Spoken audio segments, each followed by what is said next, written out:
Our story begins on a quiet morning in the royal estate of the Welton family. A young man stirs awake in his bed, sighing deeply. The same dream has haunted him again. His name is Jamie Welton, the eldest son of the Welton royal family and its rightful heir. But Jamie is no ordinary noble. He is the reincarnation of Diablo Volfir, a powerful sorcerer who was defeated and sealed away long ago. Flashback to the past. Diablo Volfir stands defiantly as a glowing seal forms beneath his feet. He laughs, declaring that not even 12 gods together can defeat him. All they can do is trap him. Smirking, he mocks them, saying they can seal him however they like. But when he returns, their bright world will be swallowed by darkness. He promises them suffering so immense they'll beg for death. One of the gods replies calmly, saying they look forward to that day, but for now, Volfir will endure endless torment. The 12 gods then bind him in an eternal prison. Time passes, and a crack finally appears in their barrier. Diablo Volfir escapes, reborn as Jamie Welton, the cherished child of the Welton family. Returning to the present, Jamie is greeted by the cheerful voices of his parents. His father marvels at the baby's bright, sparkling eyes, which remind him of his wife's. She laughs, pointing out how much Jamie's expressions resemble his father's. When Jamie first wakes up in his new life, he doesn't understand what's happening. He tries to speak, but only babyish sounds come out. Confused, he wonders where he is, what's going on, and why he can't talk normally. Over time, Jamie grows up as an aristocrat, cherished by his loving parents. 9 years pass, and Jamie finds himself sitting by the window, lost in thought about his past life. Taking a deep breath, he thinks to himself that today will probably be another boring day. Suddenly, he hears hurried footsteps in the hallway. His nanny bursts into the room, greeting him with a cheerful, "Good morning, young master." Jamie turns to greet her politely. She walks over, smiling, and asks why he's up so early. Jamie explains that he's admiring the morning sky, which looks especially beautiful. The nanny's face lights up as she praises him, calling him wonderful. Jamie glances away, thinking her compliment is a bit much. The nanny starts helping him get dressed and remarks that enjoying the sky is nice, but his parents are waiting for him. She asks if he minds her assistance, and Jamie agrees without hesitation. Once he's ready, the nanny leads him to the dining room. Jamie lets out a quiet sigh, already feeling the monotony of the day. His family is gathered around the table, and his mother greets him warmly. As Jamie sits down, his mother gushes about how adorable the children are, teasingly saying their cuteness must come from her husband. Jamie smiles politely, but his thoughts drift to his mother's noble lineage. Sears Bell Welton, the only daughter of the Bell family, is an important figure in this new life of his. Jamie's father, Arjuna Welton, the head of the royal family, is one of the kingdom's 5 sword masters. Arjuna chuckles at his wife's compliment, saying their children are angels because they take after her. He adds that their sparkling eyes are proof of it. Jamie looks at his younger sister, Sarah Welton, the second child of the family. Sarah picks up a piece of food with her fork and playfully tells Jamie to open wide. Jamie obliges, thanking her for feeding him such delicious food. In return, he picks up a bite of her favorite dish and feeds her back. Their parents watch with happy smiles, but Jamie hides his expression, annoyed by how dull it all feels. All he wants is some peace and quiet. After breakfast, Jamie retreats to his room. He collapses face first onto his pillow, muttering to himself that he can't get used to how cute his family can be. Hugging his pillow, he thinks of ways to pass the time, like exploring the private library. Yet, a darker thought crosses his mind. He wishes he could just die because of his inability to speak properly, as if his tongue doesn't work right. Despite this, he admits he has grown fond of the mansion. Suddenly, a flying eye lands on his head. Jamie grabs it, realizing his reincarnation has granted him new powers. Crushing the eye in his hand, he watches its black blood spread over his fingers. He thinks bitterly of the 12 gods, clinging to their beliefs like parasites. Even though he's weak now, Jamie knows time is on his side. In a world that has forgotten much about dark magic, the gods may still look down on him, but that won't last forever. Just then, his nanny bursts into the room, reminding him it's time to read children's books with his mother. Jamie stays silent, curses flashing through his mind. When she calls his name again, he forces a smile and says he's coming. As he follows her, he thinks sarcastically that pretending to be the cute little boy might as well be worse than being sealed again. When they arrive, Jamie greets his mother and sister with a polite smile, asking what book they'll read today. Sears and Sarah, surprised by his sweetness, rush to hug him tightly, squeezing him with affection. Jamie endures it with a forced grin, cursing internally. Sears showers Jamie with affection, her love evident in every gesture, while Jamie quietly endures it. She introduces the book they will read, The Great Magician Heine's, and asks if the children like the name. The children settle beside her as she begins reading the fairy tale. After finishing, she closes the book, announcing that Heine's lives happily ever after, and asks if they enjoy the story. Jamie smiles and expresses his admiration for Heinz, saying he wants to become a magician like him. Sears responds with praise, reminding Jamie of his intelligence and how he has already defeated 3 of his magic teachers. Jamie wonders silently if she is mocking him.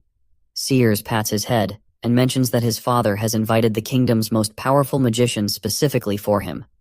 Jamie studies her face and concludes that she is not joking. Forcing another smile, he acknowledges how wonderful his father is. Rising from the couch, he prepares to leave, but Sears stops him, reminding him to enjoy the fresh air instead of spending all his time in the library. She opens her arms, insisting he hug her. With a heavy sigh, Jamie reluctantly complies, thinking about how much he wants to leave. She suggests he play with her instead, squeezing him tightly as he inwardly begs her to stop. Later, Jamie sits by the window, reading a book. He closes it with a sigh, disappointed that it offers no new insights on mana. Frustrated by the lack of useful material in the library, he realizes it is already lunchtime. Dreading another meal with his family, Jamie hurries to the dining room, hoping to arrive before the nanny fetches him. On his way out, he encounters an old man in the corridor.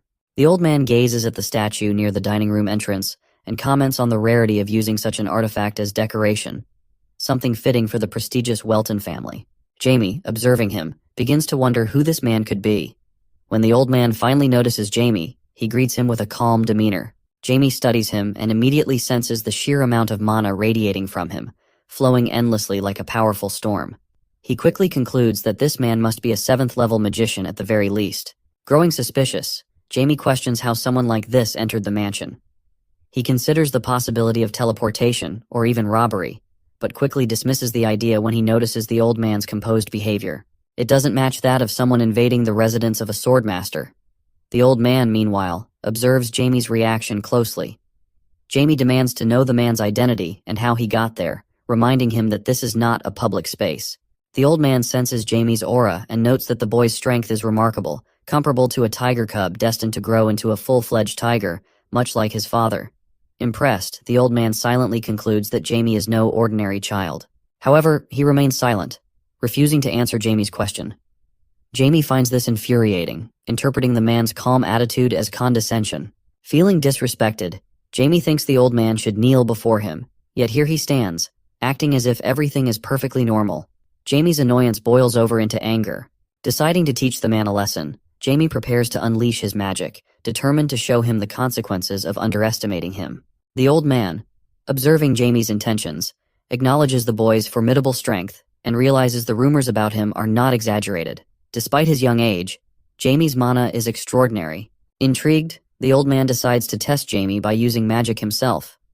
Jamie notices the old man's actions, and his face twists with rage. Inwardly, he seethes, questioning how this fool dares to challenge him, Diablo Volfir, who in a past life nearly destroyed all the gods. Jamie fires a flash at the old man, but he remains standing, totally unharmed. Only a little dust rises at the entrance to the dining room. Jamie thinks this is not at all what he imagined. It does nothing to the man. The old man smiles widely and seems impressed. He wonders aloud if Jamie is really only 9 years old. He shouts that it was a good try and declares that it is now his turn. He channels his magic toward Jamie, who thinks the man is incredibly skilled. A bright flash flies in Jamie's direction, but he realizes the spell isn't actually aimed at him, meaning he doesn't need to evade it. The old man is surprised and notices that Jamie doesn't even flinch. At that very moment, Argino appears, protecting Jamie from the magic. He tells the old man that he has gone too far. Argino then walks up to Jamie and asks if he is okay. Jamie confirms that he is fine and pretends to wipe away his tears. Argino is surprised, thinking his child is crying. He turns furiously to the old man, Marquis Linmel, and says he wants to have a few words with him. Jamie looks at the old man with a malicious smile. Marquis, noticing the change in Jamie's behavior, thinks Jamie is acting more modestly in front of his father. Marquis laughs hard, finding the situation surprising and quite funny. He even says he envies Argino. Argino is taken aback and wonders if Marquis attacked his child because he is unwell. Afterward, the two retire to Argino's office and begin drinking tea. Argino places his cup on the table and reminds Marquis that Jamie is his son and the heir to the Welton family. Marquis takes a sip of tea and replies that he knows. Argino, displeased, asks what he means by that. Marquis tells him to calm down, mentioning that Argino's aura makes him uneasy. As expected from a swordmaster, it is quite intimidating. The Marquis then asks how much Argino really knows about Jamie.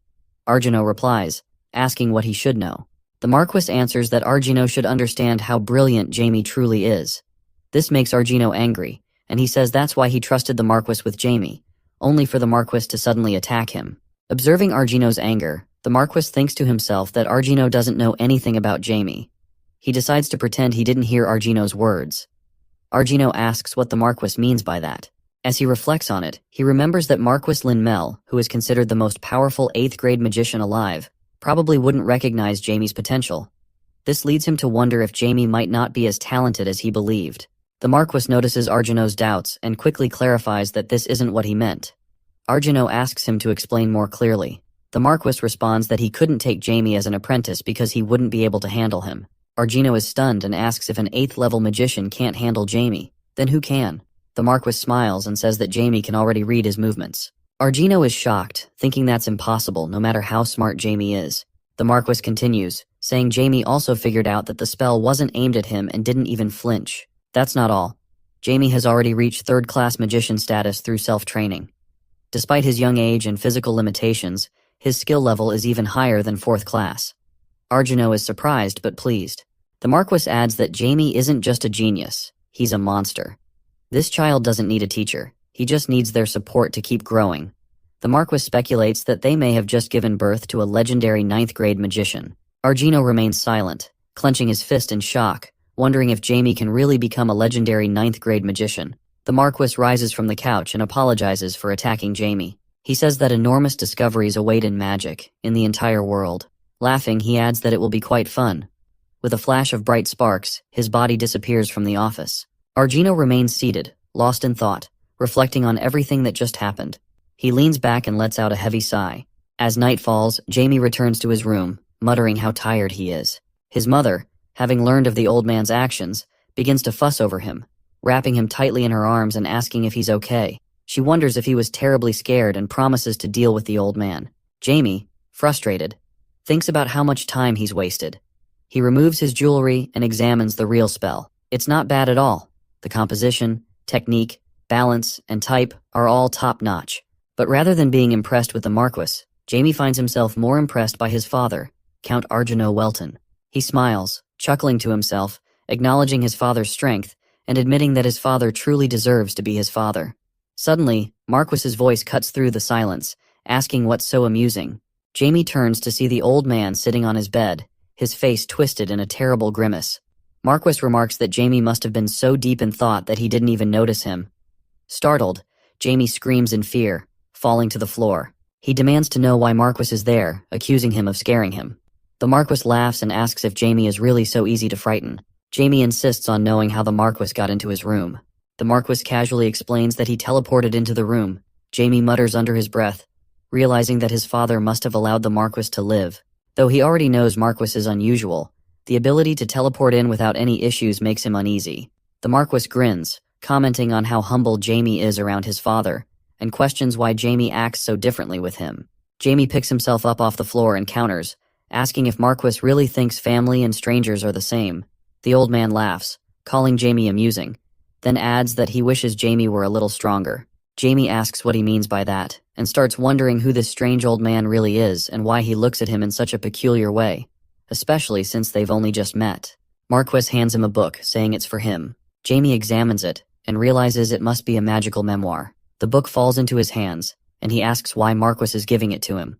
Marquis explains that the magic Jamie uses has become obsolete, so he decided to give him the book. Jamie finds the comment humiliating, understanding that Marquis is implying his magic is outdated. Marquis asks if Jamie is so moved by the gift. He clarifies that the book contains many of his original spells, and that Jamie will be the first to read it. Excited, Jamie immediately opens the book and starts examining the spells created by the great magician. He wonders how the magic of Marquis's time differs from his own, and resolves to prove his worth, even if Marquis thinks his magic is outdated. Suddenly, Marquis speaks again. Jamie looks up from the book as Marquis begins to disappear, his voice filled with high hopes for Jamie. He speculates about how much stronger Jamie will become by the time they meet again. As the Marquis fades from view, Jamie confidently replies that he will be much stronger than Marquis can imagine. Jamie returns his attention to the book, his eyes scanning the text. It describes a method where one channels all the magic in the world through themselves, absorbing it with their heart. This technique is the most effective way to control mana. However, there's a significant limitation. The amount of mana that can be absorbed is restricted. Marquis's earlier comment about Jamie's magic being outdated makes Jamie reflect on the kind of spells Marquis has created. As he flips through the pages, he finds the methods both amusing and complex. He realizes that the technique requires him to feel every particle of mana, allowing it to pass through his entire body and skin. Feeling exhausted, Jamie lies down on the bed, acknowledging that mastering this method will take considerable effort. He thinks about how old techniques can't easily be surpassed, but recognizes two key flaws in the method. Smiling, he reaffirms his identity as Diablo Volfir. With renewed enthusiasm, Jamie rises from the bed, opens the book again, and admits that Marquis has given him a new perspective. Determined, he vows to read every page. However, he realizes he'll need assistance. Snapping his fingers, he summons a flying eye, which lands on his shoulder. Jamie turns to the flying eye, asking if it can release some mana. The familiar black responds with a sound, focuses, and then sharply opens its eye as it rises into the air. Jamie watches intently, noting the first disadvantage of the technique. The absorption of mana by the body has a limit, meaning he will need to carefully maintain the right proportions. However, with Black's help, this issue will be resolved. Since Black shares a soul contract with Jamie, it can burn the required amount of mana, ensuring that the proportions remain balanced. With the first disadvantage addressed, Jamie shifts his focus to the second problem. The second challenge, Jamie realizes, lies in his own body.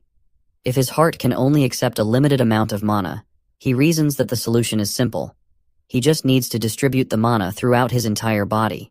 This approach, he concludes, will eliminate any restrictions and allow him to harness the mana without limit. The next morning, the nanny calls for the Count to come to Jamie's room. She peers in anxiously, noticing Jamie sitting on his bed, deep in meditation. Concerned about Jamie, she calls out to the Count. Argino enters the room and asks what's wrong. The nanny explains that something seems off with the young master. The Count watches Jamie closely and sees that mana is swirling around him. Although he knows Marquis has given Jamie something, he's amazed that his son has learned to manipulate mana in just one night. He wonders if his sweet son truly has so many hidden talents. Instructing the nanny to leave Jamie undisturbed for the day, Argino adds that someone should be placed at his door to keep watch. The nanny assures him she will personally keep an eye on Jamie, so there is no need to worry. As Argino leaves, the nanny expresses her hope that everything will be okay with the young master. Walking away from the room, the Count reflects on the idea of Jamie becoming a magician instead of a swordsman. He wonders if this is influenced by his wife's family. But even so, Jamie's abilities are beyond his expectations. A smile spreads across his face as he imagines Jamie potentially becoming a 9th-grade magician. Time passes, and Jamie eventually opens his eyes, joyfully proclaiming his success. At first, managing mana is difficult because of its unpredictable movements, but after several attempts, he succeeds. However, he realizes his current limit is at the 4th level, and he sighs in disappointment, frustrated that he's already nearing this limitation. The little black familiar on his head squeaks, prompting Jamie to look up and ask what it wants. He acknowledges that he has no immediate desire to improve his physical abilities, understanding that he is still too young and weak. The black familiar moves to Jamie's shoulder, squeaking again. Jamie smiles, glad for its support, and decides to be patient. He knows he has already made good progress, so the next step won't be too hard. He tells Black to use a spell called Indisability, which makes him disappear like he's vanished into thin air. Jamie thinks about meeting his father but knows he must hide his mana. If his father discovers his true abilities, everything could go wrong.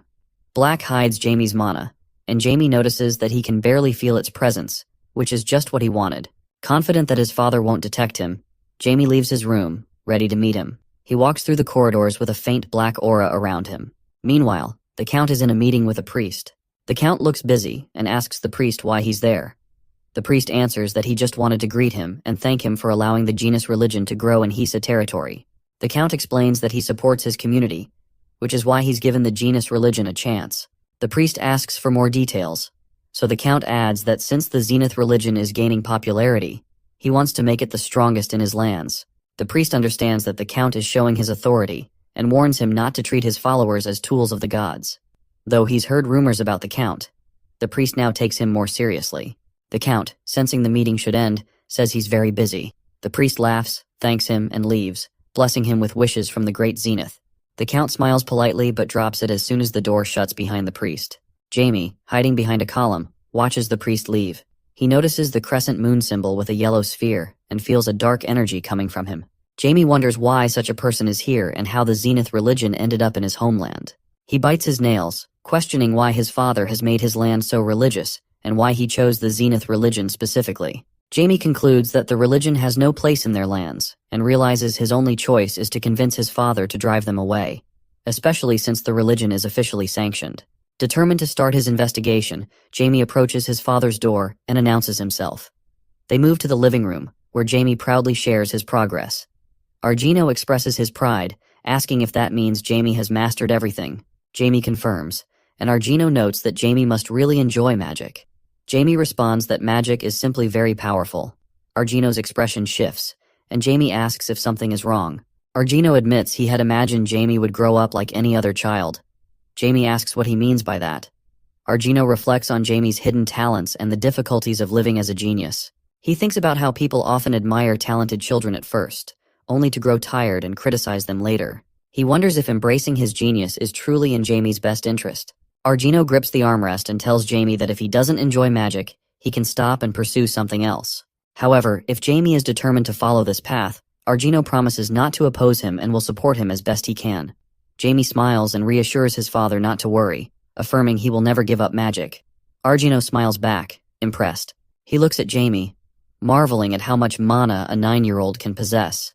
He can already feel mana radiating from Jamie's entire body. Suddenly, he realizes that the mana seems to be stored throughout Jamie's body, not just his heart. Concerned, he asks if Jamie has learned everything from the memoirs Marquess Linmel gave him the previous day. Jamie confirms, adding to himself that he has also improved some of the techniques described in the book.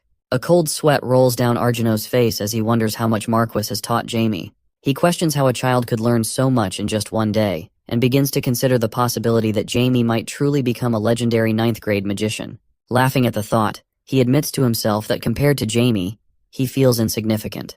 Argino expresses his pride in Jamie, laughing heartily that day. Jamie laughs along, but as his father pats him on the head, his amusement turns awkward. He silently wishes his father would stop. Suddenly, Argino points at Black and asks if Jamie summoned the creature himself. Startled, Jamie nervously asks if his father can see it. In a panic, Black flies above Jamie's head, and Jamie realizes, despite his efforts to make Black invisible, his father can see it. Argino smiles, observing the familiar's shape. He notes that it looks like a bat but seems too round and cute to be one. He spreads his arms to show its size and asks if he's right. Jamie, unsure of his father's strength, wonders if Argino has figured out that he used dark magic to create the familiar. He admits to shaping it as a bat and explains that he tried to hide it, thinking his father would be surprised.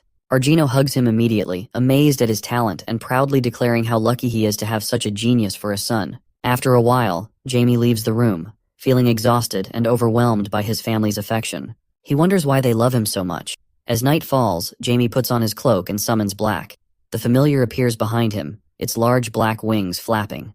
Jamie declares that he needs to uncover why the religion has chosen his territory and decides it's time to take action. Black picks him up and together, they soar into the sky above the night city. Meanwhile, in an alley, 2 men from a criminal organization meet. One asks what the boss has said. The other replies that the boss has instructed them to follow the plan carefully to avoid death. Sighing, the first man wonders what the future holds for them. Philip, one of the men, admits he doesn't understand what they've gotten into with their boss. Jance, his partner, explains that the boss is willing to sacrifice anything to achieve his goals. He points out that Hisa is a land where even Earl Welton allows organizations like theirs to coexist, as long as they don't cross certain lines. However, human trafficking has clearly crossed that line. Philip hopes they can escape quietly without getting caught.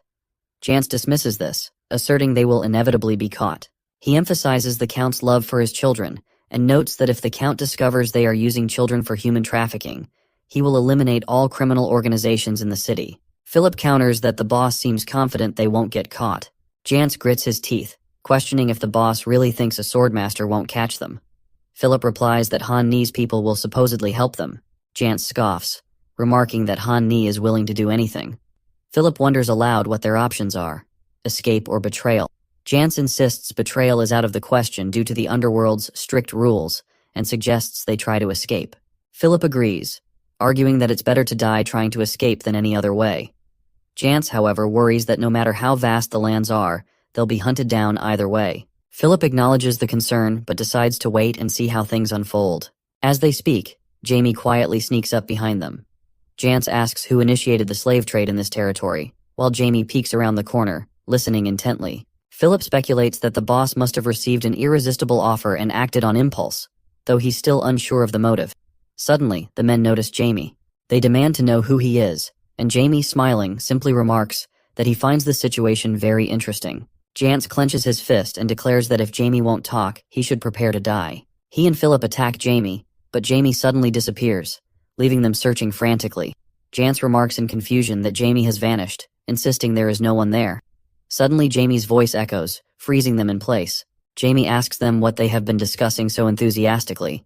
He reappears before them, kneeling, and demands to hear everything, preferably with all the details. Using his magic, he terrifies them into submission. Both men sit down and confess everything. Jamie listens in silence, realizing that they are trafficking people, including children. He reflects bitterly that these are the types of people his father despises most. He finds their actions infuriating and wonders if they have some death wish. He thinks about how both gods and humans manipulate others for their own ends, noting that these criminals are no different from the gods. He also questions what their boss has been thinking when assigning them such a mission. Certain that his father would detest this, Jamie feels a bad premonition. He jumps off the boxes he has been sitting on and uses magic on the men, commanding them to go to the Count's estate and confess everything they know. The two men, compelled by his magic, stand up to obey. Jamie remarks that the morning will certainly be tumultuous. As the robbers make their way to the estate, Jamie instructs Black to prepare for their return. Before they can take off, however, both men are violently thrown back at lightning speed. Philip hits the wall, leaving a gaping hole in his stomach, while his companion is completely burned. Philip's lifeless body falls onto the road with a sickening sound. Jamie turns to see what has happened. Suddenly, a man's laughter erupts behind him, mocking the fallen men as thick-headed idiots. One of the man's accomplices reminds him to keep quiet, fearing that the guards might already be following them. Jamie turns to face them and tries to process what kind of person this loud, deranged individual might be. Using his magic, Jamie addresses the man, demanding to know why he dared to attack those under his command. A magic circle appears behind Jamie as he casts a spell on the fallen robbers, forbidding them to die until they complete his instructions.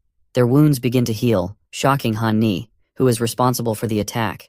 Han Ni notices Jamie and sarcastically remarks on the unexpected guest, instructing his subordinates to capture both Jamie and the two injured men. As Jamie continues his spell, Han Ni barks at his subordinates to hurry, threatening them with death if they delay. Two men begin dragging Philip and Jance, who are almost fully healed. Han Ni mocks them further, promising to kill them again later. A tear rolls down Philip's cheek as he pleads with Jamie for help. Jamie, watching them being dragged away, calls Han Ni scum. Han Ni laughs mockingly and dismisses Jamie's words. Suddenly, a sharp magical projectile flies toward Jamie, aimed at his head. Han Ni gleefully attacks, piercing Jamie's body repeatedly with magic, laughing maniacally and enjoying the sight. He declares that it is so cool and wants to hear Jamie scream before his death. Han Ni burns Jamie's body to ash and turns to his accomplice, who watches in horror. The accomplice asks why Han Ni killed him, but Han Ni seems confused, saying he had aimed for the boy. Suddenly, Jamie's voice speaks directly into Han Ni's ear, asking if he has enjoyed himself. Startled, Han Ni backs away as Jamie confronts him, questioning his amusement at killing his partner. Han Ni begins to panic, realizing that he has mistakenly killed someone else and that Jamie is alive. The ominous aura emanating from Jamie leaves him paralyzed with fear. Jamie criticizes Han Ni's arrogance, calling him out for overestimating his abilities as a third-class wizard. Han Ni, enraged and terrified, attempts to use the Buster spell, summoning a massive stream of fire intended to incinerate Jamie completely. Confident in the spell's power, Han Ni believes it will reduce Jamie to ashes. Amid the blinding flash of magic, Jamie stands unharmed and begins explaining the human psyche. He states that people feel utterly helpless when facing someone far stronger than themselves, which is why he enjoys manipulating those weaker than him. Han Ni collapses to his knees, his face hitting the ground. He lies motionless, overwhelmed by Jamie's power. Han Ni's partner, witnessing the ease with which Jamie defeats him, calls Jamie a monster and decides to flee. Before he can escape, Jamie uses dark magic to surround their bodies, compressing them painfully. The bandits scream in agony as Jamie's magic crushes them. Jamie approaches Han Ni, announcing that his time has come.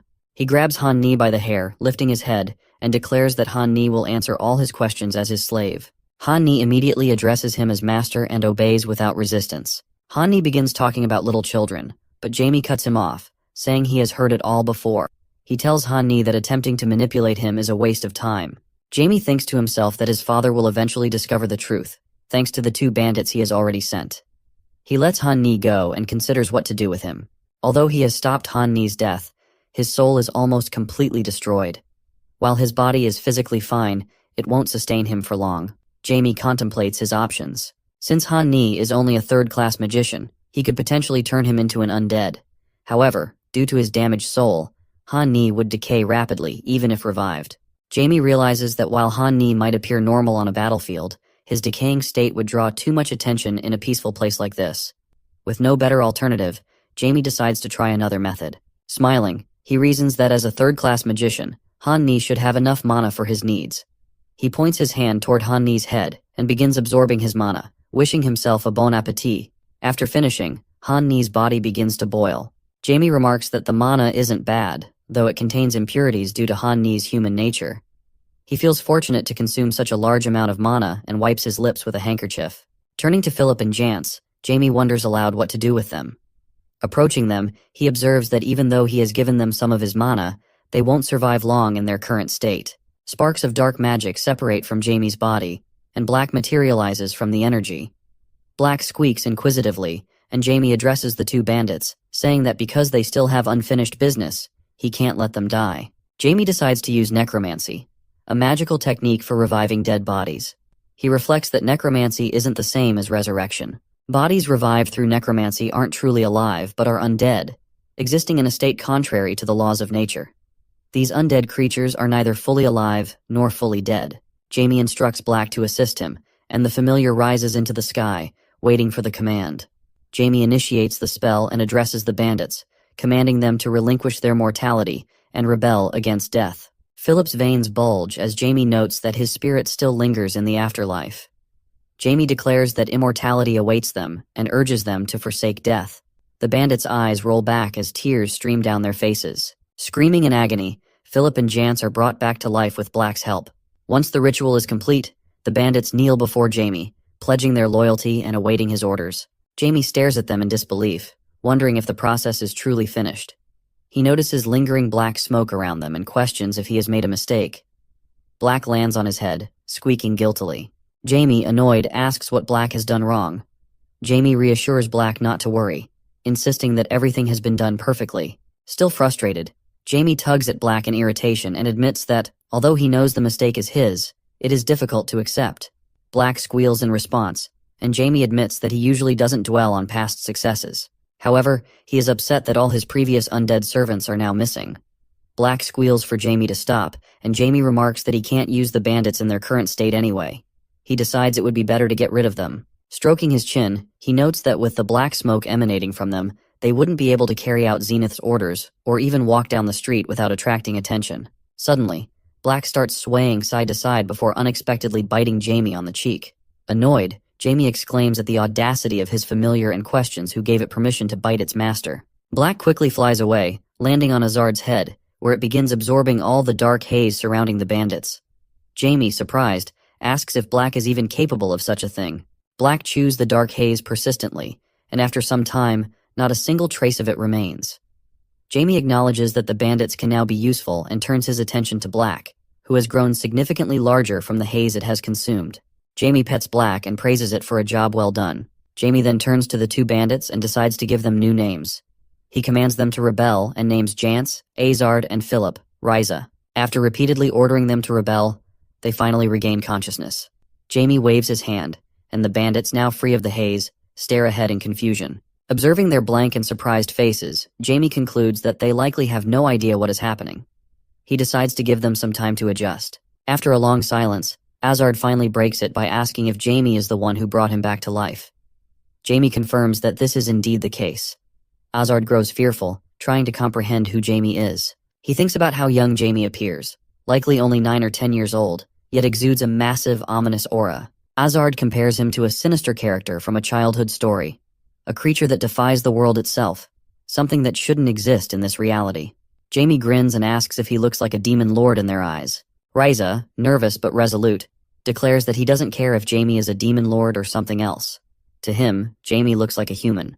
Jamie, intrigued by Riza's defiance, thinks there must be flaws in his spell since Riza seems unaware of who his master now is. Extending his index finger forward, Jamie decides that this behavior can't be overlooked. He points downward, causing Riza to fall abruptly, hitting his head on the ground. Jamie approaches Riza and warns him that he will forgive the transgression this time, but if he ever makes that face again, there will be consequences. Terrified, Riza acknowledges the warning, and Jamie turns to Azard, stating that the same applies to him. Azard quickly agrees, and Jamie reflects on the nature of soul subjugation. He understands that it doesn't matter what they want. As long as they are bound by the contract, their lives belong to it. This, he muses, is the essence of dark magic. Suddenly, Jamie remembers something and clarifies that he is not a demon lord. Azard hesitantly asks who he is. Jamie removes his hood and, with a smile, reveals that he is an ordinary dark magician. A magician who once tried to kill the gods and now lives solely for that purpose. Jamie instructs his new subordinates to keep a close eye on the Zenith Church and gather information about it. He tells them to bring him anyone who might have knowledge about human trafficking, emphasizing that such a person must be the one to reveal everything to his father. The two bandits obey without question. After issuing the orders, Jamie vanishes. Riza looks up, sighs in relief, and remarks that Jamie is gone. Azard also sighs, and they exchange glances. Hesitantly, Azard suggests they start their work, and Riza agrees, acknowledging that they have no choice but to follow Jamie's commands. Meanwhile, Black expresses its complaints to Jamie, who reassures it that everything will be fine. He explains that the bandits are too afraid to disobey his orders. Black sits on Jamie's shoulder as he remarks that, thanks to their efforts, his father will be able to address the problem of the slave trade personally.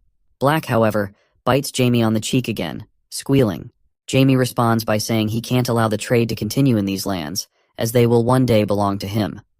Suddenly, footsteps approach, and Jamie tells Black that they need to finish for the day. Out of nowhere, a boy runs into Jamie's back and falls to the ground. Confused, the boy wonders if he has crashed into someone. Annoyed, Jamie turns around and asks if the boy is blind. His irritation turns to curiosity when he realizes the boy is a child. The boy points out that Jamie is also a child. Black clings to Jamie's hair as Jamie admits that he is only 9 years old. He decides to let the boy go this time, but warns him to be more careful in the future. Jamie walks away, and the boy quietly mutters that Jamie acts like an adult despite having no gray hairs on his head. Just then, Black pulls on Jamie's hair, making him stop abruptly. Jamie turns around, surprised, and the boy frowns, asking what he wants. Jamie glances at Black and realizes the familiar has reacted to the boy's comment about his hair color. Annoyed, Jamie wonders how Black has become so unruly and thinks it lacks proper manners. Turning to the boy, Jamie threatens him, warning him to watch his words unless he wants to face consequences. Frightened, the boy apologizes profusely and runs off. Jamie sighs and asks Black if it is satisfied now. Black squeals contentedly, and Jamie decides they need to return home quickly. Once home, Jamie sits on his bed and scolds Black, asking if it understands what it has done. Black squeals apologetically, but Jamie warns that if it pulls a similar stunt again, the consequences will be harsher. Black squeaks again, and Jamie wonders where Black could have picked up such behavior. Lying down on his bed, Jamie laments how tired he is. He realizes he has used more power than anticipated and has much more work ahead. He notes that his once easy and carefree life is over. Jamie reflects on the looming threat of Zenith, a god he despises, whose influence is spreading in his territory. The thought of Zenith makes him clench his fist. Placing his hand on his forehead, Jamie resolves to face whatever challenges Zenith and his followers bring, declaring that he will destroy them all. Meanwhile, Azard returns to the shelter to continue their work. He asks where the older brother is. A frightened man hesitates and nervously inquires if Azard is alive. Ignoring the question, Azard repeats his demand to know the older brother's whereabouts. The man finally admits that Han Ni has declared he will personally kill both Azard and Riza. Stammering, he questions why Azard is still alive. Azard, frustrated, thinks about how he could have been overwhelmed by such weaklings who don't even know how to use mana. He punches the wall behind him and, addressing Pep, demands he not make him repeat himself. Pep, overwhelmed by fear, thinks about Azard's newfound strength and wonders what has happened to him. More importantly, He questions where all the other guys are. Pep realizes that if others know Jance has returned, it will cause chaos. But it seems like Azard and Reza have already dealt with everyone. Unsure of what to do, Pep raises his hands in surrender and says he doesn't know where his elder brother has gone. Reza steps forward and asks if Pep is sure about that. Terrified, Pep nervously addresses him and insists he is telling the truth, stuttering and smiling nervously. He assures them they can ask anyone, and they will say the same. Reza, unconvinced, thinks about how tired he is, and decides it is time to find the boss to fulfill Jamie's orders. Since the boss is well informed about everything happening in the city, Reza reasons that he might also know something about the Zenith Church. Reza asks Pep where the boss might be. Pep panics internally, realizing he needs to give a convincing answer or risk losing his life. After thinking quickly, he replies that the boss likes girls and drinking, so he is likely at one of the nearby bars. Azard glances at Reza and agrees that Pep might be right. Reza nods and suggests they check out all the bars. Pep sighs in relief, thinking he has avoided danger. However, his relief is short-lived as Azard strikes him in the face and suggests taking him as a witness since the master has ordered them to find one. Azard debates aloud where they can hide Pep and suggests tying him up in the forest. Reza, kicking Pep, agrees with the idea, but proposes locking him in the basement of his house instead. He reminds Azard that they have wasted enough time and need to leave. Azard slings Pep over his shoulder, and the two leave to continue their mission. Later, a young boy enters a room filled with corpses. Shocked, he asks what has happened and confirms to himself that everyone inside is dead. He worries that he will be beaten again for not meeting his quota the previous day, but realizes there is no one left who can punish him. Panicked, he runs toward the exit, deciding to escape before anyone can suspect him of wrongdoing. Morning arrives, and Jamie wakes up feeling exhausted. Stretching and yawning, he notes how tired he is, and isn't surprised he has slept so long. He reflects that avoiding certain people might no longer be possible.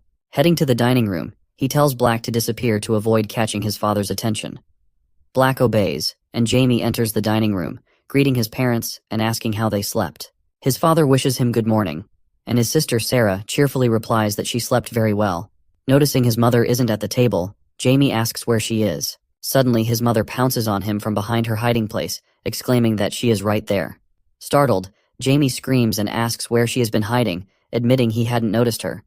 His mother teases him, questioning if he is serious. Jamie looks away, privately admitting to himself that he had known she was behind the door all along. His mother pats him on the head and asks if her little Jamie had been scared. Jamie, playing along, confirms that he is fine once he realized it was her. His mother smiles and compliments his manners. Jamie, realizing what is coming, tries to redirect the attention, suggesting they start eating.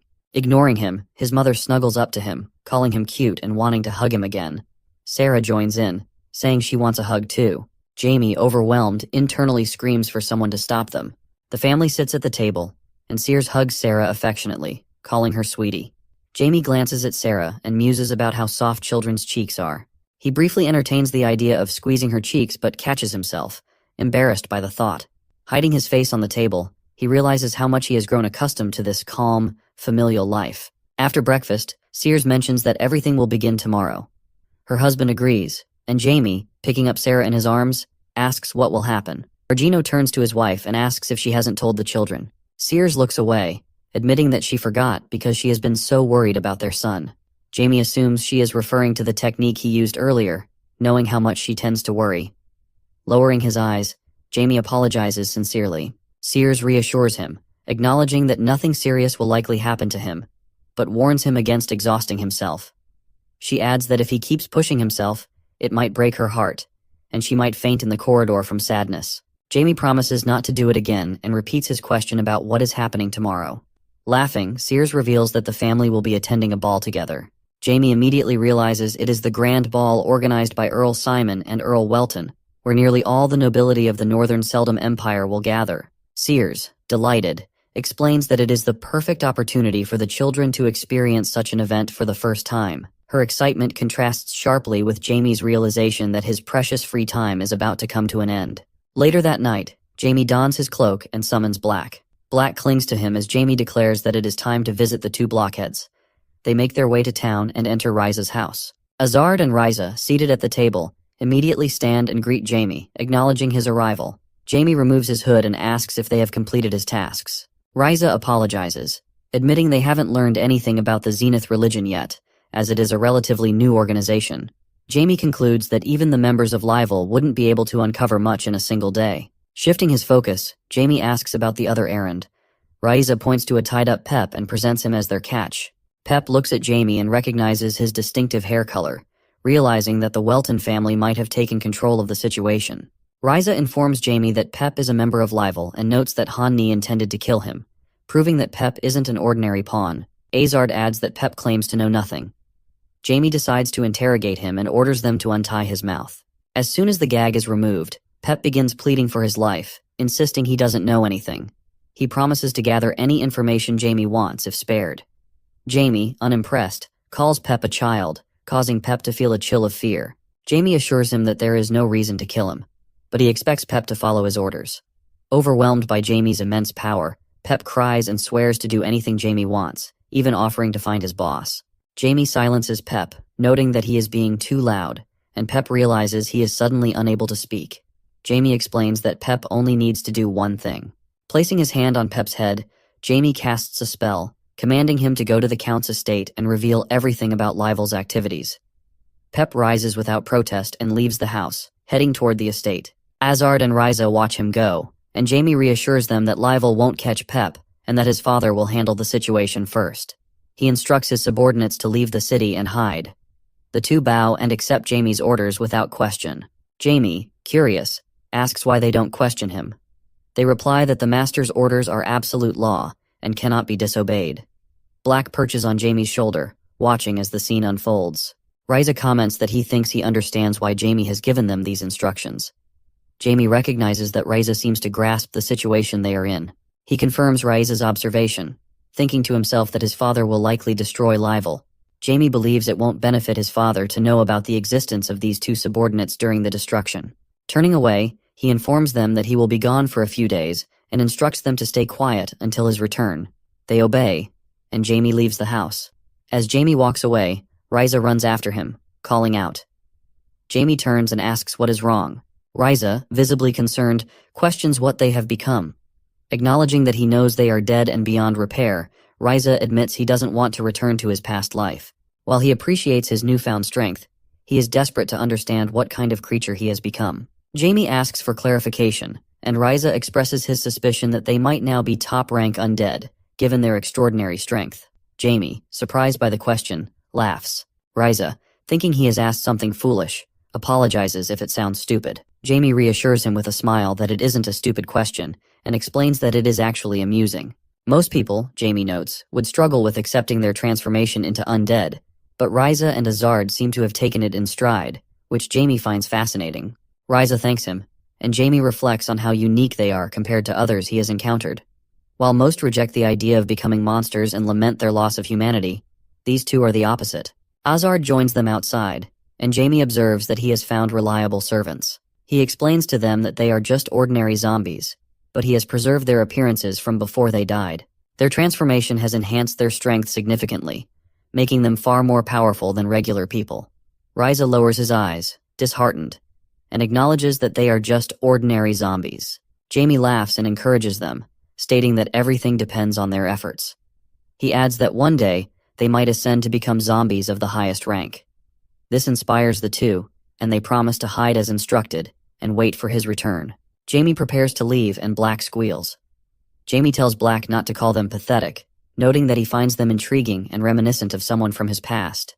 Concluding that they have stayed long enough, Jamie decides it is time to go back. That night, the Welton household is unusually restless. One member of Laval, the criminal organization in Hisa, decides to betray his own group, forcing the Count to stay behind to deal with the situation. As a result, only 3 members of the Welton family, Sears, Sarah, and Jamie, set off for Regan, the largest city in the east.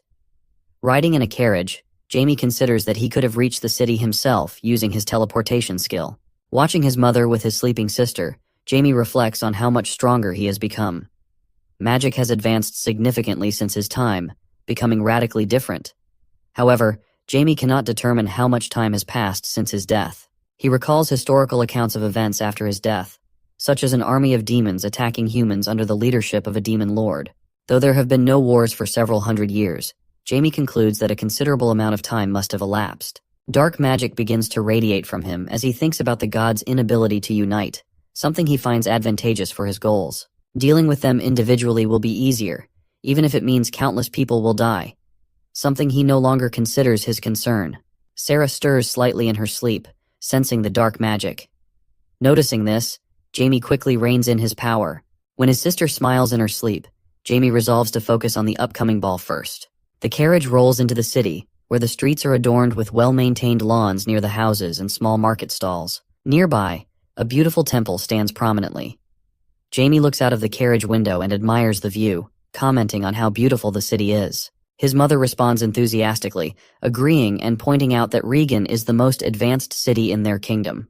She notes that no other place handles as much wealth as Regan does, marveling at its prosperity. Jamie agrees and thinks to himself that the city's reputation as one of the richest in the kingdom is well-deserved, thanks to Regan. When the carriage stops, the coachman informs them that they have arrived. Jamie expresses his excitement, saying he is so eager to meet Count Simon that it feels like his heart is about to leap out of his chest. His mother, finding his reaction adorable, hugs him and reassures him not to worry so much. Jamie wonders internally why he has to endure such situations, but his mother continues, commenting on how cute his excitement is and suggesting he hold her hand if he needs comfort. She finally lets him go and asks if Jamie admires Count Simon because he wants to become a magician himself. Jamie, feeling cornered, gives an exhausted yes as an answer. His mother praises Count Simon, describing him as incredible. She explains that Simon, the same age as Jamie's father, is already a 7th grade mage and a leader of the kingdom's Eastern Council of Nobles, alongside Earl Welton. She adds that Simon is also known as the Red Lotus Magician because of his magic, which is said to be capable of killing 1,000 people with a single spell. Jamie asks what kind of person Count Simon is. His mother thinks for a moment before describing him as having hair as red as blood. Jamie, slightly surprised, reflects that he isn't interested in Simon's titles or reputation, but is intrigued by his strength and wants to speak with him. As the carriage enters the estate, Jamie wonders how his upcoming conversation with Count Simon will compare to his brief, somewhat unproductive dialogue with Marquis Linmull. When they arrive, Sears steps out of the carriage and instructs the children to follow her carefully. Jamie eagerly gets out of the carriage. A man who greets them asks Sears if she is the wife of Earl Welton, and she confirms. The man offers to escort them to their chambers. He leads them to luxurious rooms and informs them that these chambers are theirs for the duration of the event. He adds that they can make any request through their personal butler. Sears comments on how caring Count Simon is, and Jamie agrees, appreciating the thoughtfulness of having his own space. Jamie thinks about how he wouldn't have liked sharing a room with his parents. Sears instructs the children to return to her once they have settled their belongings. After a few minutes, a maid begins braiding Sears' hair and complimenting her on its smoothness and beauty. Jamie enters the room and is taken aback, commenting that his mother looks beautiful. Sears laughs and asks Jamie if he truly thinks so, and Jamie confirms, much to her delight. Overjoyed, she runs to him, exclaiming that he also looks very handsome that day. The maid quickly reminds Sears to control herself, warning that she might ruin her appearance. With tears in her eyes, Sears pleads to hug Jamie just once, but the maid refuses, explaining that her dress would wrinkle. Jamie sighs in relief at being spared, and another maid announces that Sarah, the young lady, is also ready. Sarah steps out wearing a cute dress, and their mother Sears exclaims with joy, praising how adorable she looks. Jamie looks at Sarah and compliments her, saying she looks like a doll. Sarah, delighted, asks if she is cute. Jamie assures her that she is very nice, but points out that the dress must be uncomfortable. He encourages her to be patient until the end of the event, and Sarah agrees. The maid then reminds Jamie that he also needs to change into appropriate attire. After everyone is ready, they head to the banquet hall, where the event is just beginning. Jamie looks around, marveling at the grandeur of the ballroom. He reflects on how luxurious it appears, wondering if ballrooms have always been this opulent. Sitting at the table, he asks if Count Simon really enjoys all this extravagance. Sears confirms that he does, and adds that Jamie will be even more surprised when he meets the Count in person. Other ladies in the hall notice Sears and greet her warmly, complimenting her beauty. One remarks on how elegant her dress is, noting that it is made from organic cotton grown on the Welton family's lands, and personally designed by Sears to be worn in winter. Sears gracefully thanks them for their kind words. Meanwhile, Jamie watches with distaste, recognizing their attempts to ingratiate themselves with the Welton family. He thinks about how such sycophants remind him of people from his past who flattered the gods. Despite his disgust, he is relieved that his mother knows how to handle such people. A man steps into the center of the hall and loudly calls for attention. Introducing himself as Rywal Banner, a member of Regan's administrative bodies, he welcomes everyone to Count Simon's ball. After a brief speech, he announces that the Count and his family will be arriving shortly, and asks everyone to take their seats. Gesturing toward the entrance, the sound of footsteps fills the hall as the red-haired Count Simon makes his entrance. Jamie feels a wave of nervousness as he sees him. The Count greets everyone warmly, expressing his hope that they will enjoy the event. As the Count moves through the hall, Jamie carefully observes him, noting his powerful presence. Comparing him to Marquis Linmel, Jamie speculates that Count Simon might even be stronger. As Simon approaches their table, Jamie becomes even more intrigued, thinking that the Red Lotus magician exceeds his expectations. The Count, accompanied by his wife, approaches Sears from behind and greets her warmly, complimenting her appearance and noting how much better she looks than last year. Sears rises from her chair and thanks him, teasingly asking him not to bring up the past. She returns the sentiment, expressing gladness that he is in good health. Simon inquires about Count Welton's absence, and Sears explains that he will arrive later due to some pressing matters. The Count acknowledges this with understanding. Turning his attention to Jamie, Simon asks if this is her son. Sears confirms, introducing Jamie and Sarah as her children. She encourages them to greet the Count, and they promptly do so, introducing themselves with politeness. The Count's wife compliments their beauty, and Sears adds that her children are also very smart. The Count's wife laughs, acknowledging her words. Simon fixes his gaze on Jamie, scrutinizing him intently. Jamie realizes he is being assessed and, confident in his abilities, welcomes the scrutiny, even feeling eager to display his strength. Simon's lips curl into a subtle smile, and he addresses Jamie, confirming his name. Jamie smiles in response, affirming it. The Count then states that they will talk later, to which Jamie agrees. Simon moves on to greet other guests, leaving Jamie impressed. Jamie reflects that Count Simon has surpassed all his expectations and eagerly anticipates their next meeting. Everyone gathers to greet Count Simon, and his wife warmly encourages the Welton family to make themselves comfortable. One of the Count's sons frowns as he observes Jamie, who is asking his mother when his father will arrive. Sears replies that she expects him closer to midnight. The Count's family takes their seats at their table, and one of the boys asks his father what he thinks of Earl Welton's son. The Count, mildly amused, asks why a 10-year-old child interests him so much. His son explains that while Jamie is young now, he will one day lead the Welton family. Being of a similar age, it seems worthwhile to get to know him. The Count remains silent, contemplating. He has heard rumors about Jamie showing leadership qualities among noble children, and it appears his son seeks his approval by befriending Jamie. Finding this amusing, the Count decides to humor him and praises his son's foresight. His son, slightly pleased, presses further, asking if the Count can share more about Jamie. Instead, the Count deflects by suggesting they focus on the meal, and his son reluctantly agrees. As they eat, the Count's wife gently advises her son to get along with Jamie, emphasizing the long-standing alliance between their families. Her son assures her not to worry, and she smiles, satisfied with his response. Despite this outward compliance, the boy privately dismisses the idea of befriending Jamie, imagining a future where Jamie kneels before him, earning his father's approval. He pictures his father's proud hand on his shoulder, which fuels his ambition. Meanwhile, his older brother, silently observing the exchange, grins knowingly. As the banquet progresses, guests begin rising from their tables. Sears reminds Jamie to make friends with everyone. Jamie agrees outwardly, but privately thinks he doesn't need friends and will instead find a quiet place to spend his time. Excusing himself, he wanders into the estate's backyard and finds a luxurious garden with a gazebo and greenhouse. He admires the scenery, noting that Count Simon's wealth extends beyond magic, and hopes to meet him again soon. Suddenly, a voice interrupts his thoughts, asking whom he is talking to. Jamie instinctively casts a spell on his weapon and turns, pointing the tip of a magical spear at the girl standing behind him. Realizing she poses no threat, he withdraws his weapon just in time. The girl, startled, exclaims at his sudden attack. Jamie, unfazed, retorts that sneaking up on someone unannounced is equally questionable. The girl, offended, calls his actions rude, but Jamie coldly replies that she is lucky to be alive.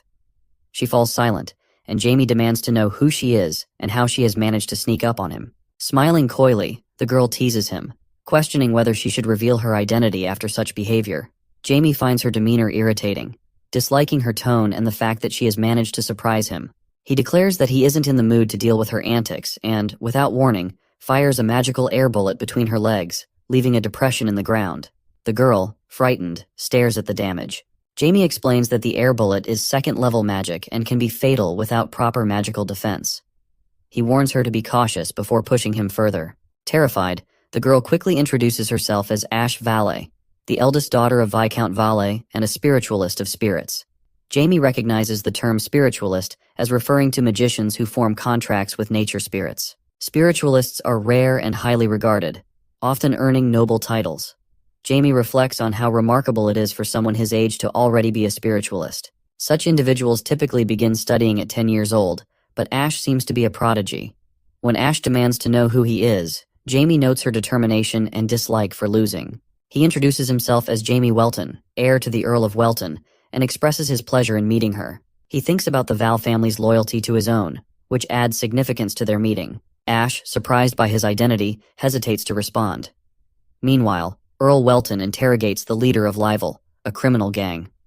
Standing over the man, the Count expresses his disgust at their involvement in human trafficking. He notes that while the gang has been useful at times, this betrayal is unforgivable. As the man begs for mercy, coughing up blood, the Count coldly ignores his pleas. Declaring that only a madman or someone tired of living would commit such an act, he orders the leader to be hanged the next day. The guards carry out his orders, and the Count instructs his men to prepare a carriage for his departure to Reagan. As the prisoners are escorted away, a hooded man watches from a tree. Taking out a magic sphere, he reports that the gang has failed and issues instructions to proceed with Plan B. Jamie wanders through the garden, noticing Ash following him closely. He abruptly stops, turns to her, and demands to know why she is trailing him. He dismisses her, saying that her father being his father's vassal means nothing. Ash lowers her eyes, hesitates, and begins to speak. But Jamie cuts her off, telling her to stop speaking so cryptically. He announces that he is heading back and instructs her not to follow. However, Ash grabs his hand, prompting an annoyed Jamie to question if she is serious. He turns back to her and asks why she keeps pestering him. Ash replies that she has never met someone her own age before and wants to be his friend. Jamie, surprised, silently processes her reasoning. He thinks it strange, considering he has never imagined such a motive. To him, friends are unnecessary. He reasons that while friends might be important for someone like her, it isn't his concern. Walking away, he tells her to find someone else, repeating that he doesn't need friends. Ash calls after him, frustrated, and shouts that he is a pest before finally leaving him alone. Jamie reflects on her words, reaffirming to himself that he doesn't need friends. He thinks she doesn't understand that friendship, like any other relationship, is irrational. Memories from his past resurface, angering him as he blames her for reminding him of something unpleasant. Lost in his thoughts, Jamie is suddenly interrupted by someone calling out to him. Turning, he sees a red-haired boy with a group of friends. Jamie instantly recognizes him as the son of Count Simon. The boy addresses Jamie, but Jamie's curt reply surprises him. One of the boys in the group questions Jamie's disrespectful tone, and another identifies the red-haired boy as Alf, the eldest son and heir of the Simon family. Jamie dismisses them as noisy, raising his index finger and casting a silencing spell. The group falls silent, unable to utter a word. Alf, nervous, asks if Jamie has just used a silencing spell on them. Jamie smirks and acknowledges that Alf recognizes the spell, remarking that Alf is slightly better than his companions, whom he calls monkeys. Alf, irritated, calls Jamie smug and reminds him that he is older. Jamie retorts that Alf should get straight to the point before he silences him as well. Waving his hand lightly, Jamie causes Alf to cough into his fist. Regaining his composure, Alf smiles and assures Jamie he isn't looking for a fight, but merely wants to chat. He compliments Jamie, marveling at his ability to use silent spells, which he describes as incredible. Jamie abruptly asks who Alf is, dismissing Alf's words as useless chatter. He instructs him to leave. Alf, taken aback, asks if Jamie truly doesn't know who he is. Jamie replies that he is well aware Alf is the son of Count Simon. Slightly reassured, Alf says he is glad Jamie knows, as he had almost been disappointed. He suggests that since they are both heirs to noble houses, they should have no communication issues. Jamie silently observes Alf, thinking that if he hadn't demonstrated his magical skills, Alf and his friends might have tried to force friendship upon him. Alf continues, stating that since they are destined to become central figures among the nobility of the eastern region, it makes sense to establish a friendship now. Jamie understands Alf's intentions clearly.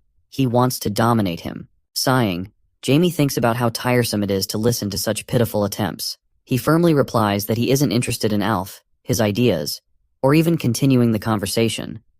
He tells Alf to leave, as there is nothing more to discuss. Alf, taken aback by the rejection, asks angrily if Jamie has just refused him. The blatant refusal irritates him. Drawing his magic staff, Alf declares his intention to crush Jamie's magic and force him into submission. Smiling confidently, he points his staff at Jamie and awaits his response. Jamie chuckles, noting that Alf has intended to use brute force all along. Alf admits as much, explaining that he adjusted his approach after witnessing Jamie's magical abilities, but is now reverting to his usual tactics. Jamie's expression darkens with disgust at Alf's duplicity, especially at such a young age. He questions Alf's assumption that adults will allow him to act recklessly, pointing out that Alf will surely face consequences if anything serious happens. Alf dismisses Jamie's concerns, confidently asserting that no one will see them. He reveals a magical pearl, crushes it, and envelops the area in a magical barrier. Jamie recognizes it as a magical artifact of illusion, which Alf confirms before threatening that Jamie will soon be begging for mercy. Alf dispels Jamie's silencing spell and his friends gasp for air. One of the boys expresses relief, saying he thought he was going to die under the spell. Another angrily accuses Jamie of arrogance, thinking he can get away with anything because of his family name. Jamie observes the artifact's magic dome and thinks it is a clever tool. Ignoring their threats, he finds their arrogance amusing. One of the boys, frustrated by Jamie's silence, shouts that there will be no mercy.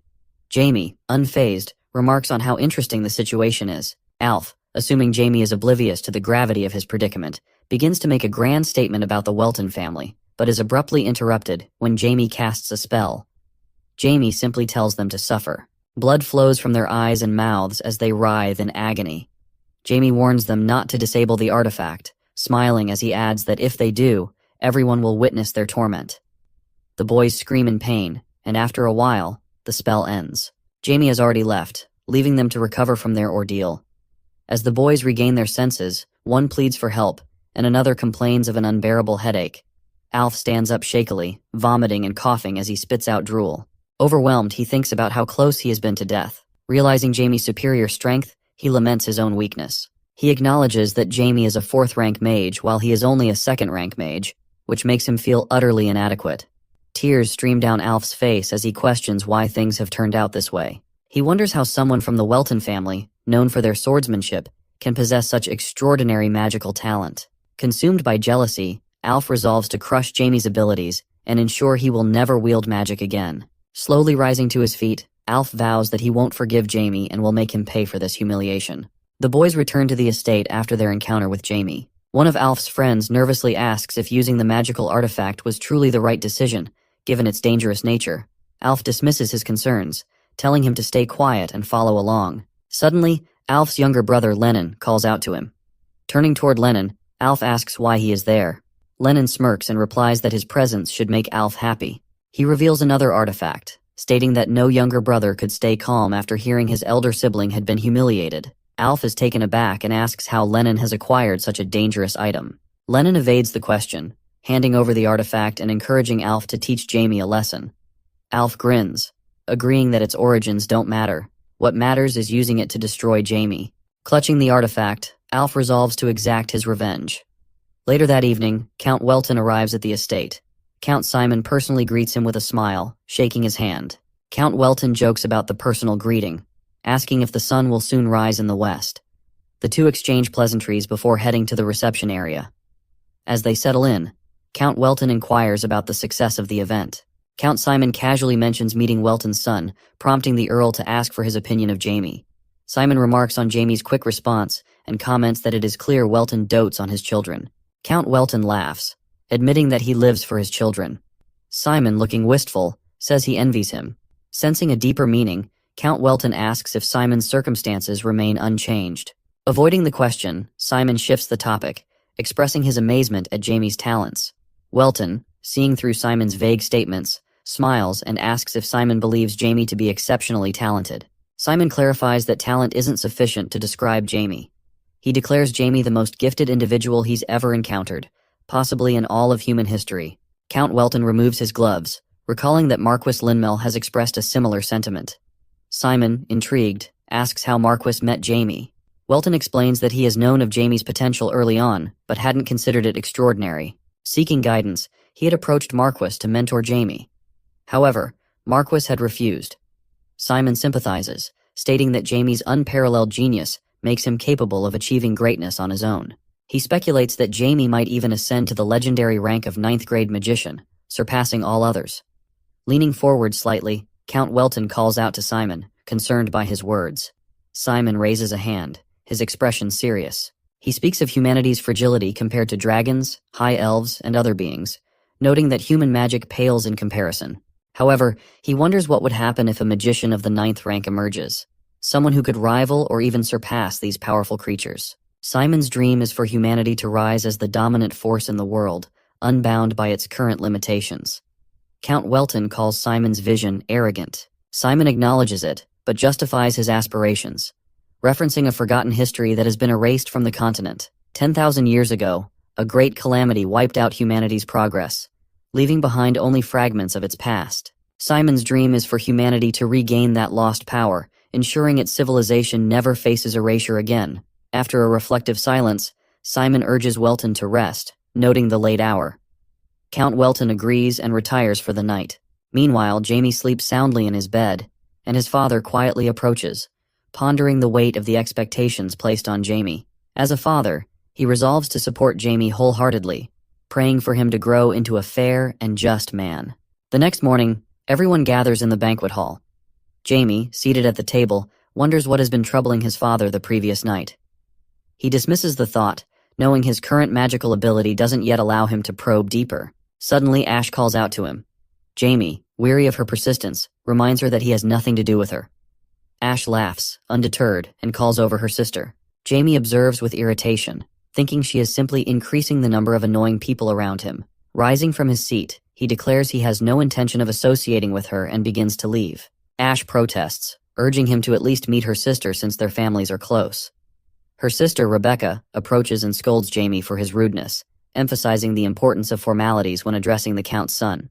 At the sound of Rebecca's voice, Jamie freezes and turns toward her. Ash teases him, asking if he has a crush on her sister, boasting that Rebecca is a true beauty. Jamie, stunned, recognizes Rebecca as the love of his life, the one who had been taken by the gods for her own good. He is overwhelmed by her sudden appearance as a child, thinking that this moment marks the beginning of his transformation into Diablo Volfir, a being devoid of emotions. As Jamie processes his thoughts, Alf approaches from the side. Spotting Jamie, he declares with anger that he is dead. Jamie looks at Rebecca in shock, calling her Jane. Meanwhile, Rebecca looks surprised, but she eventually responds to the name. Thereafter, Jamie and Rebecca stare at each other in disbelief, while Ash, standing between them, looks at them with a surprised face, wondering if Jamie has really fallen in love with her sister. At the same time, Alf casts a sly glance at Jamie and says with a smile that he has finally found him. After this, he frowns sharply, activating a stream of fire and furiously ordering Jamie to call him boss. During this, Rebecca quickly makes a run for Ash, worried for her safety, while Jamie stands in front of Ash. Suddenly, Jamie demands that everyone stay out of the way, and the flame begins to dissipate. Alf is then left with an artifact that he tightly clutches in his hand, realizing that his attack has been made useless right in front of his eyes. Meanwhile, Rebecca hugs the shocked Ash tightly, and the rest of the room watches in shock as they realize that Jamie has just stopped the 6th-class Phoenix race that was created by Alf's father. In response, Jamie casts a fearsome glance at Alf, activating streams of mana in his outstretched hand and wishing him dead. Ice begins to cover Alf's shoulder, and he watches in shock as it spreads further onto his head, wrapping around his hand. Confused, Alf has no idea what's going on, and he is not even able to do anything about this. But watch the ice spread, leaving only one eye visible as he lets out a loud, heart-rending scream. Jamie looks with a killer intent at Alf, continuing to use his magic, but is surprised when another hand appears in front of his face. Count Argino stands behind him with a serious look, holding his palm in front of Jamie's face, stopping his spell. Meanwhile, the two concerned Vale sisters clutch each other in an embrace and watch Jamie with worry. Argino does not remove his hand, and Jamie closes his eyes. Count Argino kneels, holding Jamie in his arms, while Count Simon stands opposite with his hands behind his back. At the same time, Argino watches Jamie with concern, pondering the gravity of the incident. Argino recalls that when he noticed the altercation between the children, he thought it was just a misunderstanding. However, remembering how Alf gradually became encased in ice, he concludes that this definitely did not happen by mistake, and that if he had not intervened, the boy would have died. Now, Simon stands opposite Argino, holding his child, and reflects with admiration on the situation. He is amazed at how Jamie was able to dispel the magic of the Phoenix race and prevent the ballroom from turning into a blazing inferno. Count Simon gazes at the young genius with an insidious look, dreaming that Jamie will one day reach the 9th grade and fulfill his plans. Behind Simon, his wife sits on the floor with Alf in an unconscious state, screaming loudly that Jamie has harmed their son and demanding punishment for him. Sears immediately stands up for her son and reminds the Countess that Alf tried to attack first. She recalls how the boy directed a stream of fire at Jamie and was the first one to throw an insult, which started the quarrel. Frowning and clenching her fists, Sears asks Alf's mother if that was how it all happened. The Countess begins to scream furiously, trying to defend her son but is unable to finish her sentence. Sears, looking menacingly at the woman, asks her to finish that sentence. Seeing that the situation is only escalating, Argino hastens to calm Sears down, carrying her son away in his arms. Meanwhile, Countess Simon sits, lost, with Alf in her arms, catching a series of disrespectful glances. She turns to her husband, standing to the side, for support, and he slowly begins to turn around. The Countess is delighted, thinking that her husband will stand up for their son. However, her expectations are crushed when Count Simon does the opposite and accepts that their son made a mistake. Count Simon then apologizes to Sears with a serious face, while his wife looks at him in disbelief. Meanwhile, the people in the hall surround the two families, watching how the situation will be resolved. In response, Countess Simon, accepting the apology, and announces that they will leave the hall immediately. The alarmed Count Simon turns to Argeno, who still holds Jaime in his arms, inviting him to rest as well. After this, Count Simon loudly addresses all those gathered, asking for forgiveness for the chaos that arose at the ball and announcing the end of the event, encouraging them to go and have a rest as well. Meanwhile, the helpless Countess Simon silently looks at her husband as the crowd disperses, emptying the ballroom. She then gazes at him, watching as he sees off the guests with a smile, unable to understand how he could act so composedly. Still crying, the Countess screams and reminds her husband that Alf is their son. As she continues to scream, blaming Jaime for everything, Count Simon glances at her angrily and rudely demands that she shut up. As a result, Countess Simon's eyes widen, shocked by his tone, as he orders her to take Alf and leave the hall. Later during the night in the city of Regan, a bright moon rises over the estate. Meanwhile, the displeased voice of Count Simon can be heard in the room as he turns to Alf, asking if he wants to attract his attention. His wife watches pityingly from the side as Simon looks intently at his son, menacingly demanding an answer. Alf shakes with fear as his father talks about the dire consequences his rash actions could have had.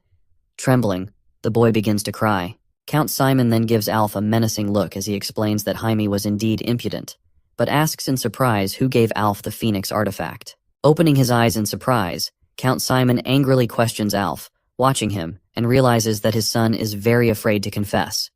Continuing to look menacingly at Alf, the Count reminds him that he does not like to repeat himself. Alf looks at his father in fear, his tears flowing more and more as he stutters out the name, Lennon. Later, a red-haired teenager stands at the open door to his father's wooden office. Lennon frowns, watching Alf with displeasure, concluding that his crying older brother is pathetic because he practically handed him a solution to the problem.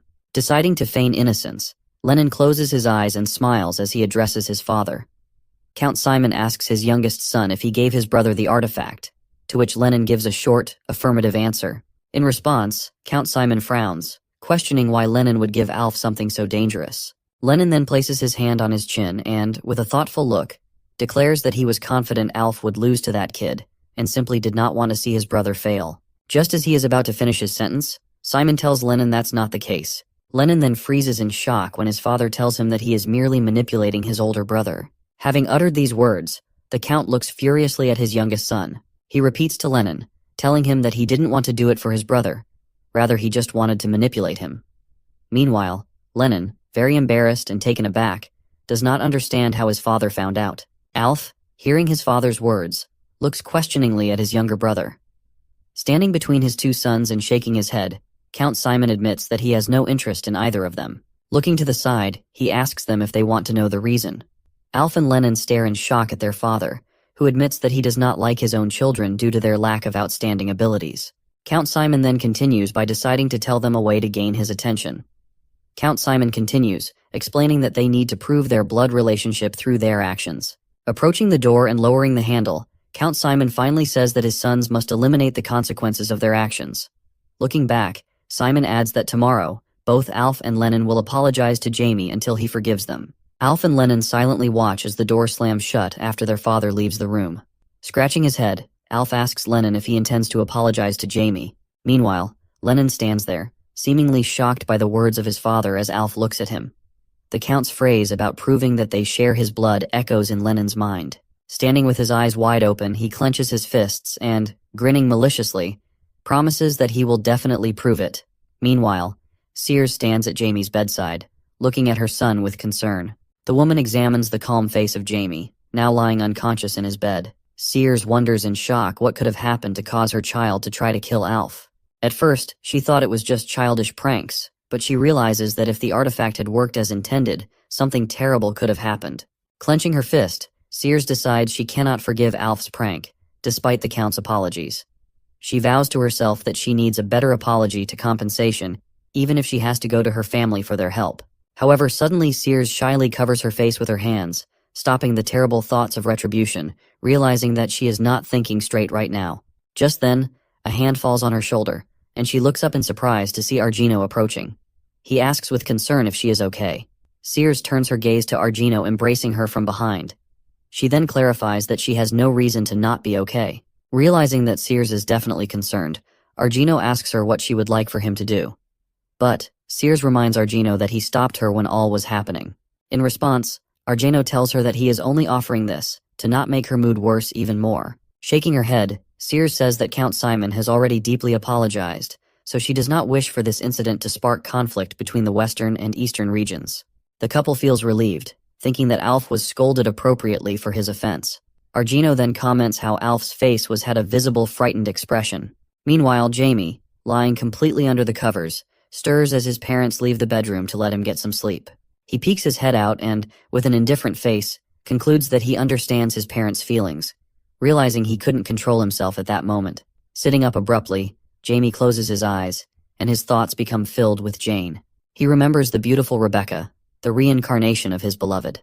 Sitting on the bed under the blanket, Jamie reflects that Jane's reincarnation is natural, as he too was reborn after tens of thousands of years. The boy calmly concludes that, unlike him, Jane has no memories of her past life. Looking down in puzzlement, Jamie tries to understand how he and Jane have been reborn in the same period. The gears in his mind turn intensely as he wonders whether this is merely an irony of fate or someone's deliberate plan, perhaps a plan of the 12 gods. Suddenly, Black appears next to Jamie, squealing and rubbing himself against Jamie's cheek.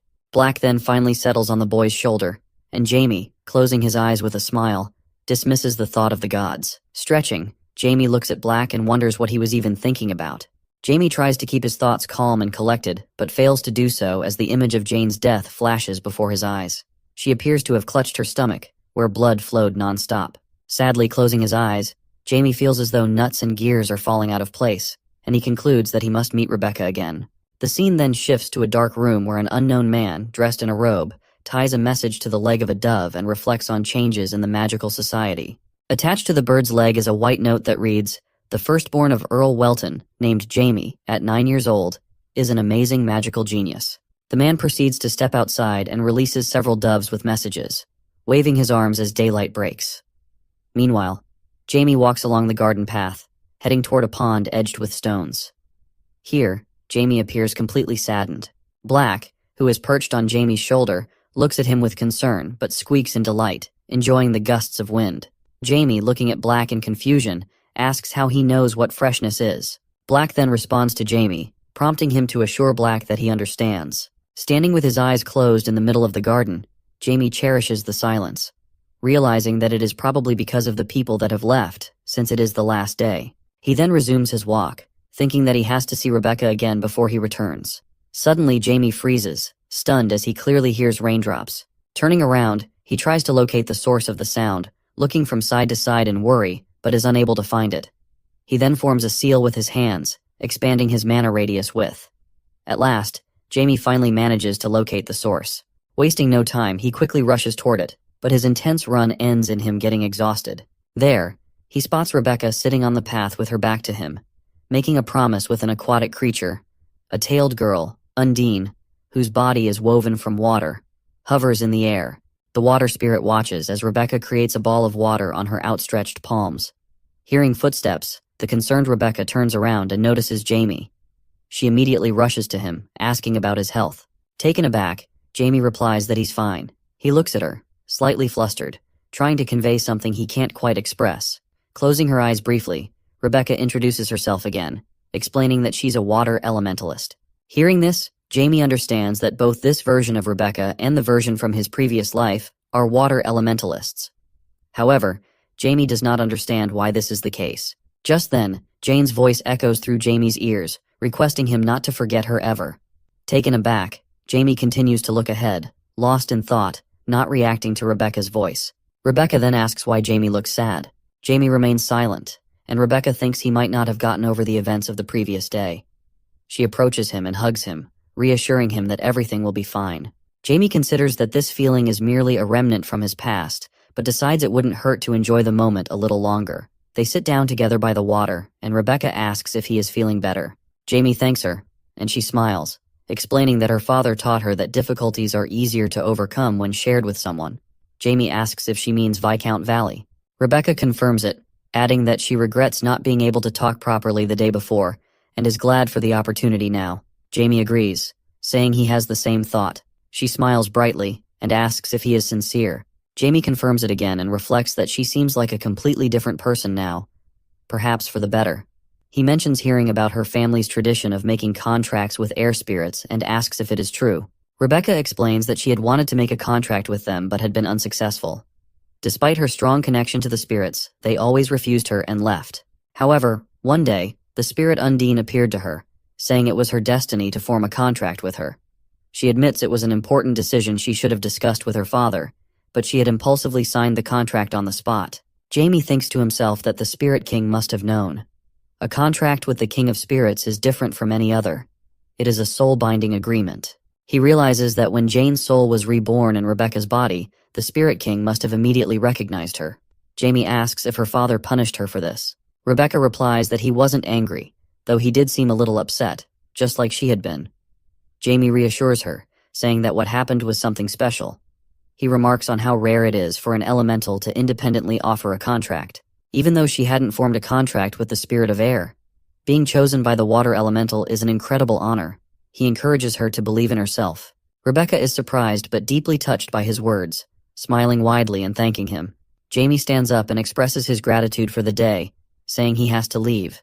Rebecca calls after him, saying they will see each other again. She sighs, wishing they could have talked more. Her face flushes red as she wonders what these newfound feelings could mean. Meanwhile, Jamie walks back toward the estate, questioning whether he had been too formal. Black squeaks inquisitively, and Jamie asks if children don't usually speak like that. He admits it is difficult for him to talk to Rebecca like a child, as she seems more mature. Black squeaks persistently, and Jamie snaps at him to be quiet. After some time, Jamie returns to the estate, only to be called by Alf. He turns and sees the two Simon brothers behind him. Jamie asks what they want. Alf awkwardly scratches the back of his head before sharply asking for forgiveness. Jamie, surprised, immediately understands and asks with a smirk if their father forced him to apologize. Alf looks uncomfortable, and Jamie remarks that everything is clear. Turning to Lennon, he asks what he is doing there.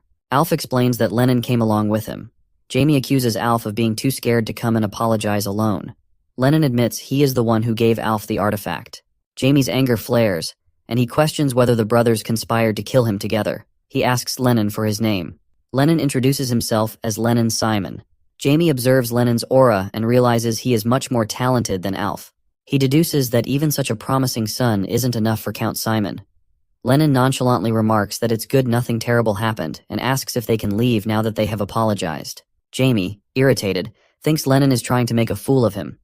He decides he can't let Lennon go unpunished, as it would eventually come back to haunt him. With a sigh, he says it must be difficult for Lennon in the fight for inheritance. Alf, confused, demands to know what Jamie means. Jamie ignores him and asks Lennon if he is correct. Lennon, visibly scared, remains silent. Jamie places a hand on Lennon's shoulder, stating that he should face consequences for his actions. Before Lennon can react, Jamie uses his magic. Lennon finds himself enveloped in darkness. He rubs his hands together, feeling a chilling cold, and kneels down, overwhelmed by fear. A voice echoes, telling him it is his last chance. The darkness lifts, and Lennon realizes it was an illusion. but the terror lingers. He clutches his head, sobbing, as Alf calls out to him in concern. Lennon, trembling, looks at Jamie and thinks about the gravity of his situation. Realizing his only option, Lennon lowers his head and begs for forgiveness. The day of departure arrives. Carriages line up at the estate, and Jamie steps outside, relieved at the thought of going home. He reflects on how tired he is of constantly going out and how much he prefers staying at home, even if it means being squeezed by his mother. Shaking his head, he smiles and dismisses his thoughts, wondering what he's even thinking about. Count Simon approaches him, commenting that he seems to be in a good mood. Jamie turns to him and replies that while he's not exactly in a great mood, he's glad to be heading home soon. The Count smiles, expressing regret that they haven't had the chance to communicate properly. Jamie shares the sentiment but adds that his desire to return home outweighs everything else since he's completely exhausted. He suggests the Count likely knows why. The Count, taken aback for a moment, laughs and acknowledges that the magical world has started to pay attention to Jamie.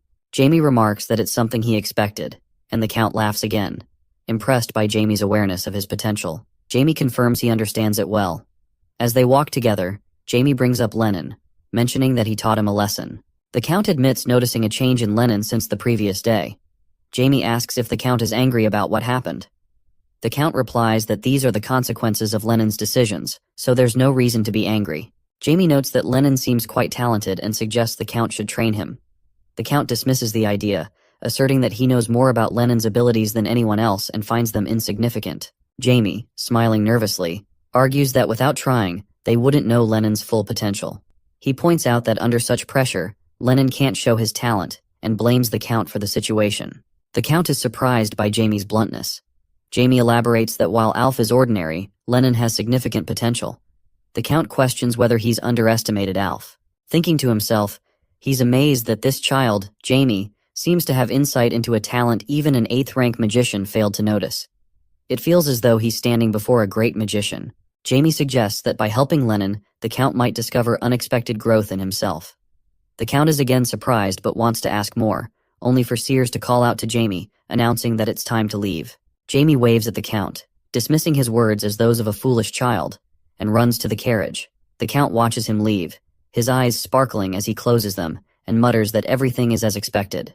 Time passes since the ball at Count Simon's estate. Jamie stands in a forest clearing, leaning on a stone and waiting. Black notices movement and squeaks to alert him.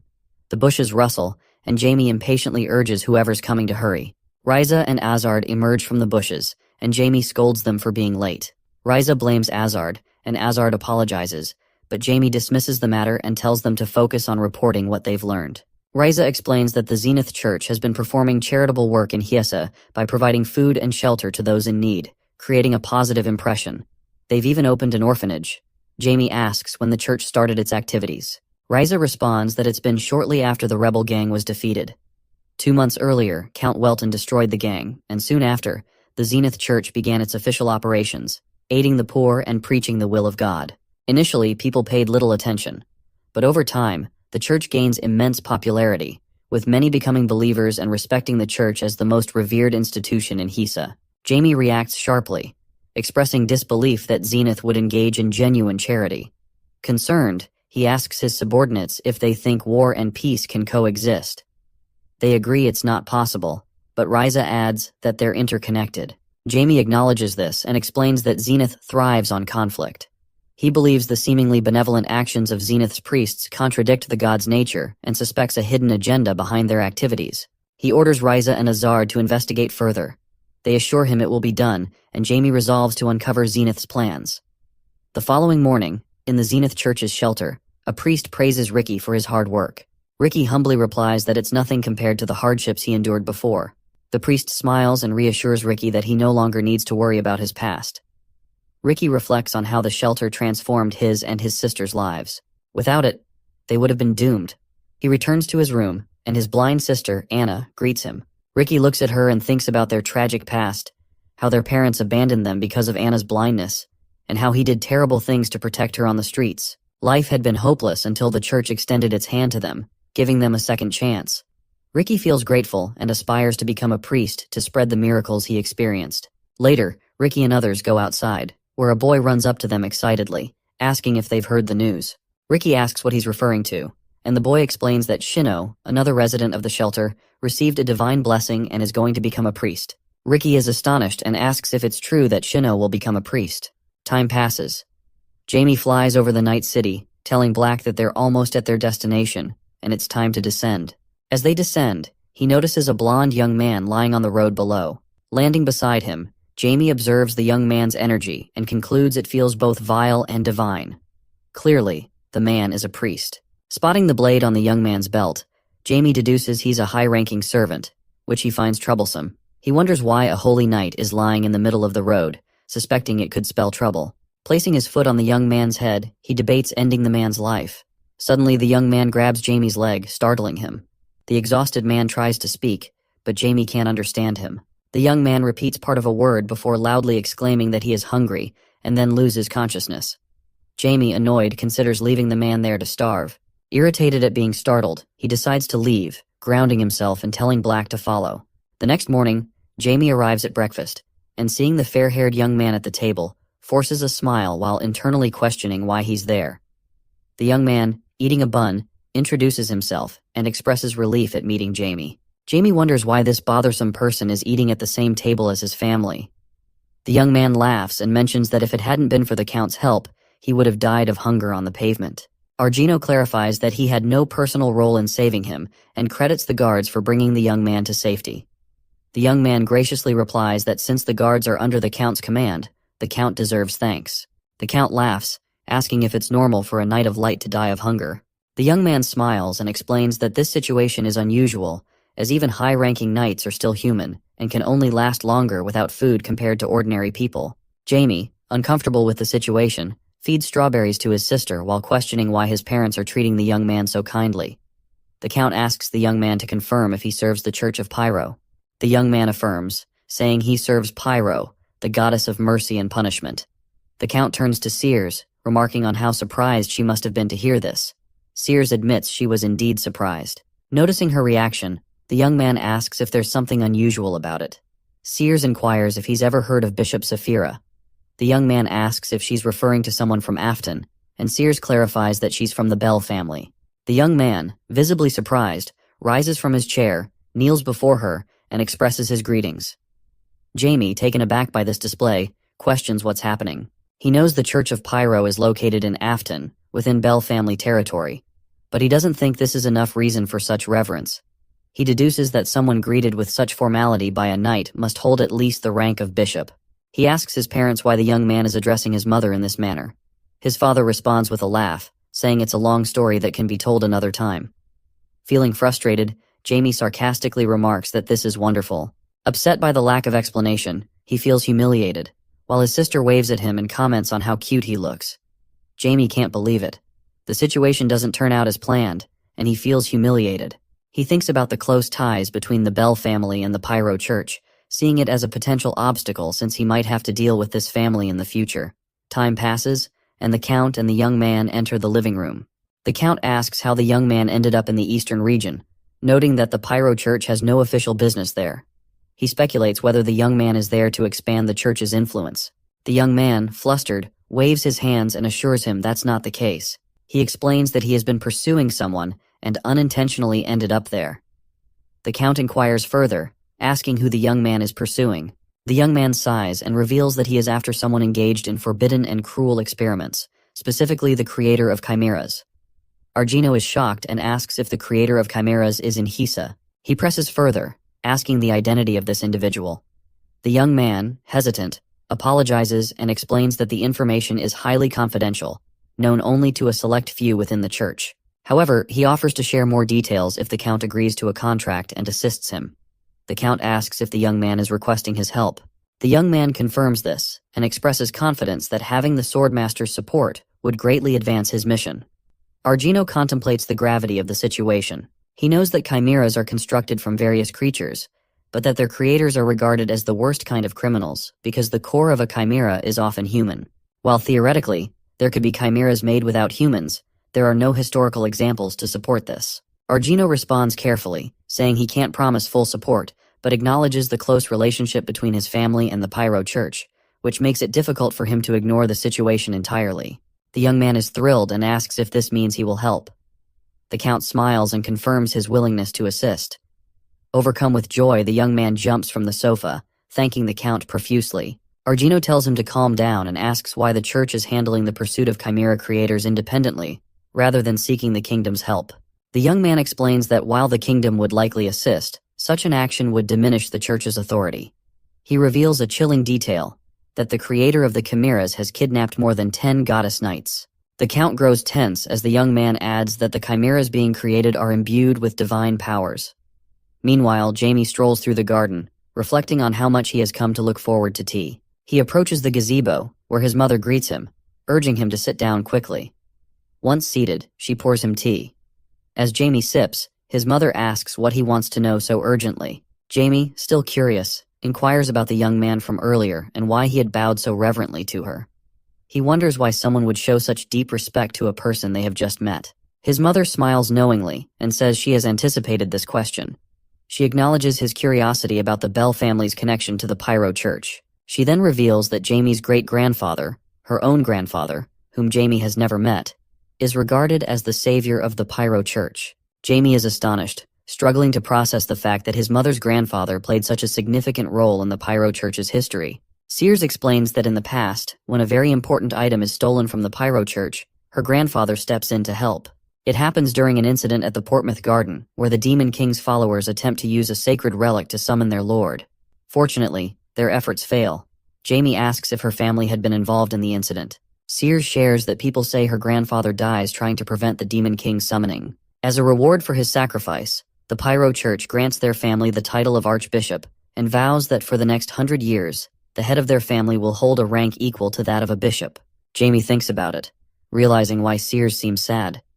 He wonders if she had been close to her grandfather. He reflects on the rank of bishop being granted to the family, finding it a foolish reward, but understanding its significance since the relic had been the church's only one. He muses about how he can use this to his advantage before eventually carrying out his own plans.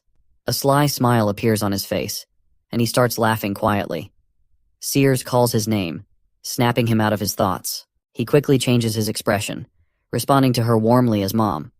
She asks if he would like another cup of tea, and he agrees. Later that night, during a gathering, someone announces that Shino, their younger brother chosen by their father Zenith, will leave home to embark on his journey. The group blesses him and celebrates the auspicious occasion. They raise their glasses and congratulate him. Ricky thinks happily that Shino is finally heading to the main church. Sometime after, Shino sits in a carriage and calls out to Ricky and Anna, expressing gratitude that they came to see him off despite the sudden decision. He says he had thought he wouldn't get the chance to say goodbye. He thanks them for their support. Ricky reassures Shino, saying that the priest told him he too will leave soon, so there's no reason to feel lonely. Shino smiles, promising he won't cry and vowing to wait for them. The coachman signals the horses to move, and the carriage rides away. The carriage eventually stops near a building. The priest accompanying Shino tells him they have arrived. Shino is surprised and asks if they are already at their destination. Looking out the window, he thinks the location couldn't possibly be the main church, as the journey hasn't been long enough. Feeling uneasy, he asks the priest if this is truly the main branch of the Pyro Church at the main church. The priest instructs him to follow and begins walking away. Shino hesitates but follows reluctantly. The priest pulls a hidden mechanism by activating a certain book, revealing a concealed passage. He explains that they need to descend. Shino, growing more anxious, follows while questioning why they are entering a basement. As they go down, he tries to voice his concern, saying the place seems strange. Suddenly, a mutilated human hand emerges from an open door. Shino, horrified, runs to the priest, telling him something terrifying is inside. The priest removes his hood and addresses someone as Bishop, revealing that he has brought the boy. Shino, confused, asks in disbelief if the man just said Bishop. He kneels down, frightened, and pleads for an explanation. He asks why he is in such a strange place instead of the main church, pointing out the presence of monsters. The bishop reassures him with a sinister tone, affirming that Shino is indeed chosen. Shino cries, asking why he is in such a terrible place. The bishop explains that this is where their utopia has been achieved, adding that he is curious to see what such a pure and innocent child could become. He urges Shino to step forward. At that moment, the door opens, and a figure with grotesque growths on his body enters. The figure remarks with satisfaction that this time, they have found worthy experimental subjects, and Shino will become a beautiful chimera. The man then extends his hand to the terrified Shino. Later, in the Hisa territory of Count Welton, Jamie points out that it is Belbart Street, the largest street in Hisa. The man mentions that he remembers the place and recalls the difficult night he had there when he was starving. Jamie acknowledges this, understanding his plight. He reflects that the reason he is showing the city to the knight is straightforward. That morning, during a tea party, while drinking his tea calmly, Arjuno suggests that Jamie show Hisi to the knight, praising Jamie for his intelligence. The knight finds the idea appealing, but Jamie becomes so angry that he breaks his teacup. In the present, Jamie walks with an annoyed expression, thinking about his bad luck and feeling as if someone has cursed him. The knight observes Jamie's stamina and sharp memory for a 9-year-old, speculating that he could easily excel in the executive bodies or even higher positions. He notes that it is unsurprising the Count asked him to accompany Jamie. He calls Jamie's name, and Jamie turns toward him. The knight thanks Jamie, mentioning how the tour has allowed him to thoroughly explore Hisa. Jamie responds that he hasn't been outside for a while, so he has enjoyed the experience too. The knight extends his hand, suggesting they return now that the tour is complete. Jamie refuses the gesture and instead asks if he can inquire about something. The knight, slightly disappointed, agrees. Jamie questions him about his conversation with his father the previous day. The knight, surprised by the sudden question, had expected Jamie to ask about being a holy knight. Instead, he jokes that they had talked about how handsome Jamie is, and how much more handsome he will be when he grows up. Jamie, irritated, accuses him of lying. The knight, embarrassed, wonders why Jamie doesn't enjoy such compliments. He insists that it is the truth, and adds that they had only spoken about Jamie, emphasizing how much his father loves him. Jamie dismisses the explanation, remarking that even children wouldn't believe such a story. The knight laughs and admits to deceiving Jamie but explains that it is a matter between adults, which he can't disclose. Jamie, deep in thought, turns away and suspects something significant is happening in Hisa, which might have prompted the city tour. The knight, noticing Jamie's silence, asks if he is angry. Jamie ignores him, continuing to wonder about the situation. The knight grows anxious, unsure how to fix the situation, and worried that Jamie is offended. Jamie recalls something and announces that there is one more place he wants to show. The knight, surprised, asks what the place is. Jamie reveals that it is the Zenith Church in Hisa. Sometime later, they arrive at the church, and the knight inquires if Jamie is no longer upset. Jamie reassures him that he isn't angry and points out that they have reached their destination. At the entrance to the church, Ricky is sweeping the floor when he notices someone approaching. The knight, looking around, remarks on the church's appearance. Ricky recognizes Jamie and exclaims, identifying him as the boy with black hair. The knight asks if Ricky is Jamie's friend, noting that he seems to be staring at Jamie. Jamie remembers Ricky but pretends not to know him, insisting this is the first time they have met. He thinks to himself that changing his hair color hasn't been enough to avoid recognition. Ricky questions why Jamie is acting as if they don't know each other. Suddenly, a carriage speeds toward them. Ricky runs up to Jamie, asking if he has dyed his hair and remarking that it has made him hard to recognize. He then notices the rapidly approaching carriage. The coachman, panicked, yells for Ricky to get out of the way. Both the knight and Jamie are startled as they see the horses rear up in an attempt to stop. The knight starts running to save Ricky, shouting loudly.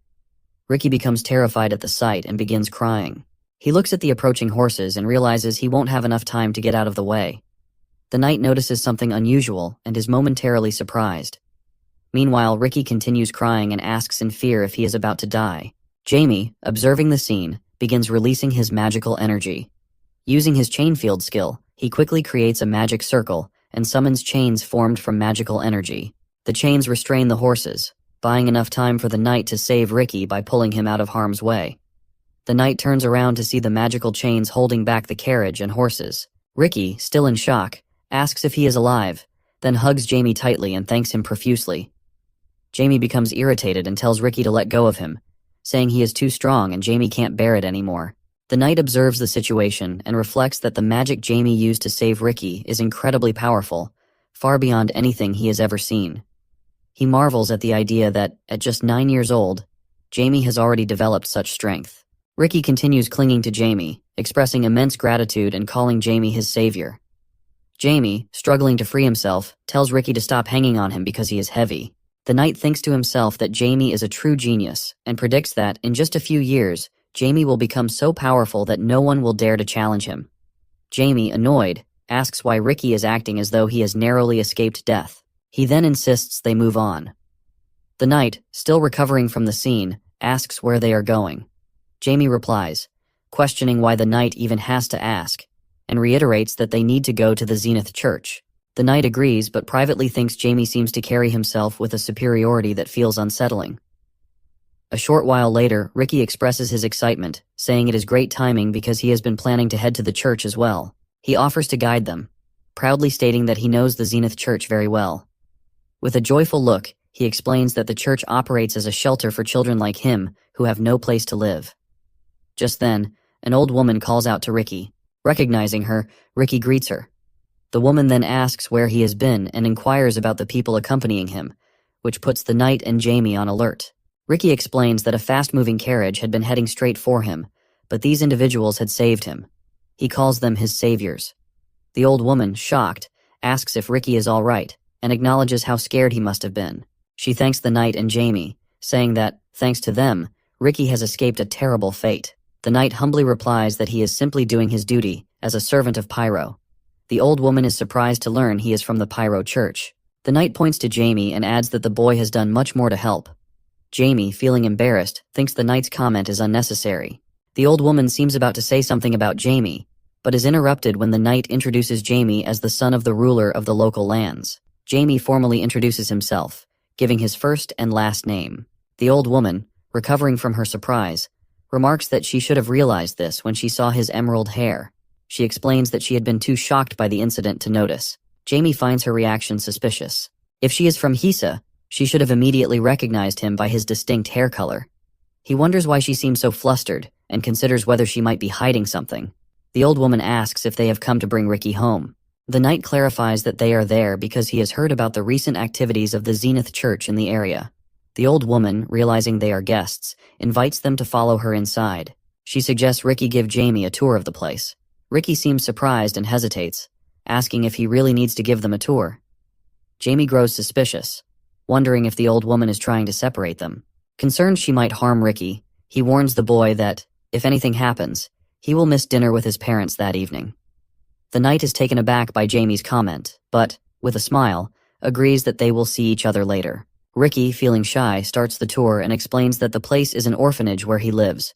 He points toward a direction, saying it leads to the dining hall. Jamie tells Ricky he can drop the formalities because they look ridiculous. He says he doesn't care about such things, and suggests Ricky treat him as he did before. Ricky, surprised, asks if he really can, and Jamie replies that he shouldn't make him repeat himself. Ricky enthusiastically says they should continue, as he will show Jamie everything around. Jamie, confused by Ricky's happiness, cannot understand why he is so cheerful. Later, Ricky tells Jamie he has shown him almost everything and mentions that he lives with his sister. He assumes Jamie wanted to know where that was. Jamie denies this, saying he hadn't even considered it. Ricky opens the door and introduces Jamie to his sister Anna as his friend. Jamie silently questions who said they were friends. Anna begins to rise and asks her brother if what he said is true. Jamie is stunned when he sees her. Ricky helps Anna stand and tells her to greet Jamie, describing him as an amazing person. Anna introduces herself and says her name. Ricky looks at Jamie and asks if something is wrong. Jamie, still standing in surprise, is struck by Anna's holy essence.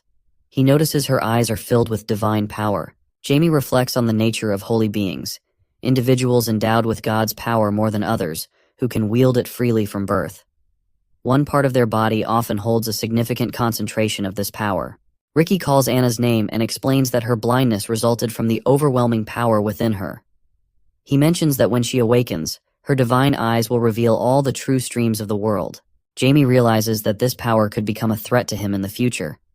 He debates whether he should kill her now, but concludes it would be too dangerous. If he can sense her essence, so can a high-ranking priest, making such an action far too risky. Ricky begins to ask Jamie something and calls his name. Smiling, he asks if Jamie has fallen in love with his sister. Jamie, startled by the question, quickly denies it, asking what kind of nonsense Ricky is talking about. Ricky teases that his sister is still young, but before he can finish, Anna hits him on the head with a book and says she has something to ask him. She hides her annoyance and explains there is something confusing in a book she is reading, asking if Ricky can help her. Ricky agrees to help, still rubbing his head after being hit with the book's corner. The three sit on the bed together. Ricky asks Anna if she's stuck on the part where Heine's left. Jamie watches them and reflects on Anna's holy power, wondering who its source might be. He decides he needs to keep an eye on them. Ricky explains to Anna that Heine's went to a high tower far away where no one could find him. Anna replies that she knew it was a tower, not a cave. Jamie, feeling it is time to leave, wonders if he should go. Ricky notices and asks if Jamie is heading to the restroom. Jamie denies this, saying he is leaving entirely. Ricky gets up and insists on walking Jamie to the exit, telling Anna he will be back soon. As they walk, Ricky asks Jamie if he will visit them again. Jamie, thinking Ricky is unusually sociable, asks what would make him want to return.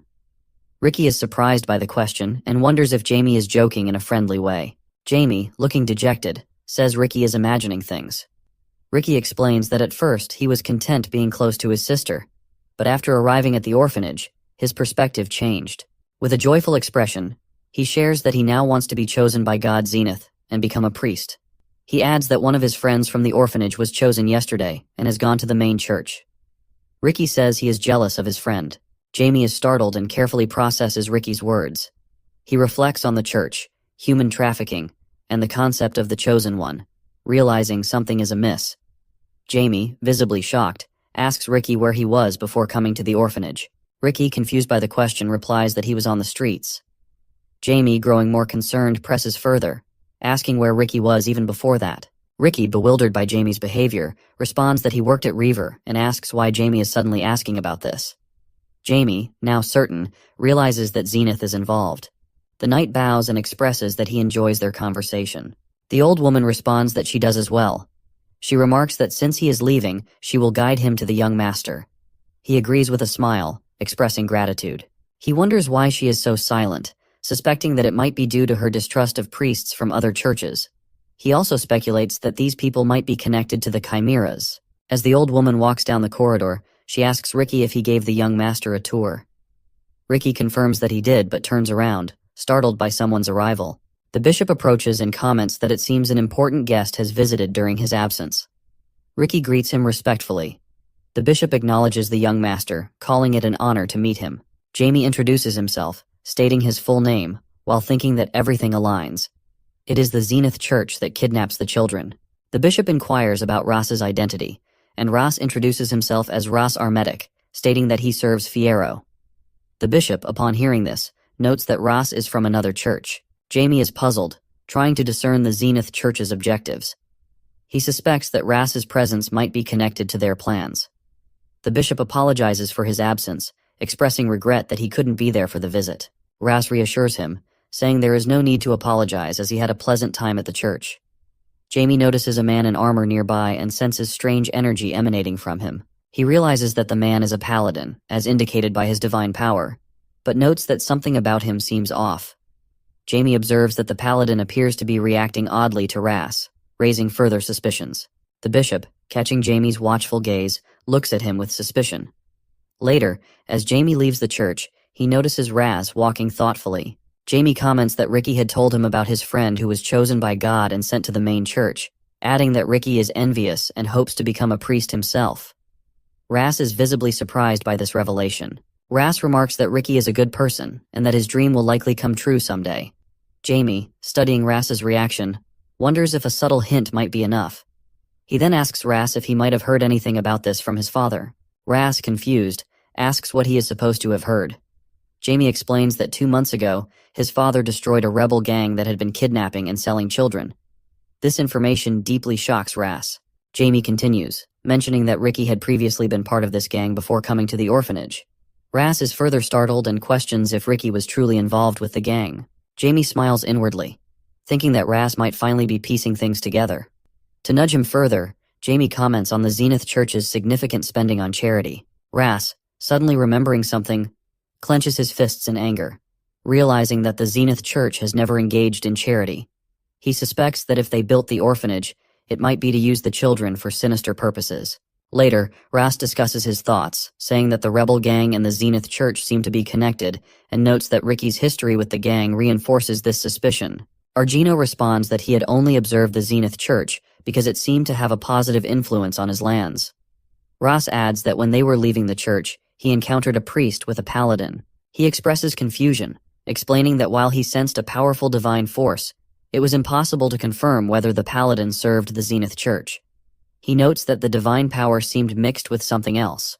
Argino, alarmed, asks if Ross believes the paladin might be a chimera capable of using divine powers. Argino states that if their suspicions are correct, they cannot remain idle, and he decides to send his knights immediately. Ras, however, interrupts and urges caution, emphasizing the need for proof.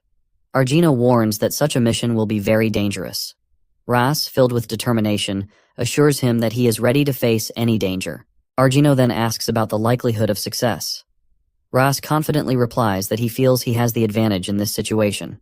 Arjuna waves his hand and informs Ras that he will assign 3 of his men to assist him. Suddenly, 3 individuals appear in the room without making a sound. Ras turns around in surprise, initially unaware of their presence, and realizes how stealthy they are. Arjuna explains that these knights are the Welton family's shadow protectors, highly skilled professionals who will be useful for the mission. Ras studies the 3 individuals, noting that despite wielding bastard swords, their appearance and movements resemble assassins. He questions whether they are truly knights, to which Arjuna confirms they are. Ras thanks him and vows to uncover the truth behind their adversaries' intentions. Arjuna entrusts the mission to Ras, leaving the matter in his hands. Meanwhile, Jamie observes the scene through black and reflects on the situation. The use of divine power and innocent children as raw materials for creating chimeras strikes him as truly evil. He considers the practicality of the plan, but questions whether any gods would condone such atrocities, concluding that Zenith remains a depraved figure. Lying on his bed, Jamie ponders the matter further. He notes that the unpreparedness of their enemies suggests they are pressed for time. Realizing it is time to act, he summons Black and hands it a letter, instructing it to deliver the message to Ryza. Black immediately flies off to fulfill the task. Jamie remarks that it is time for him to prepare as well, knowing that the highest level of magic will be necessary for the battles ahead. He resolves to make Zenith regret his actions. Elsewhere, Azard and Ryza are on watch, waiting for any signs of movement. Growing restless, Azard questions how much longer they need to stay there. Ryza, maintaining his vigilance, reminds him that they have to follow orders. Frustrated, Azard laments the lack of action, complaining that not even a mouse stirs in the area. Their conversation is interrupted by the sound of heavy footsteps. A man in armor approaches, his steps echoing ominously. Ryza turns toward the sound and spots the figure.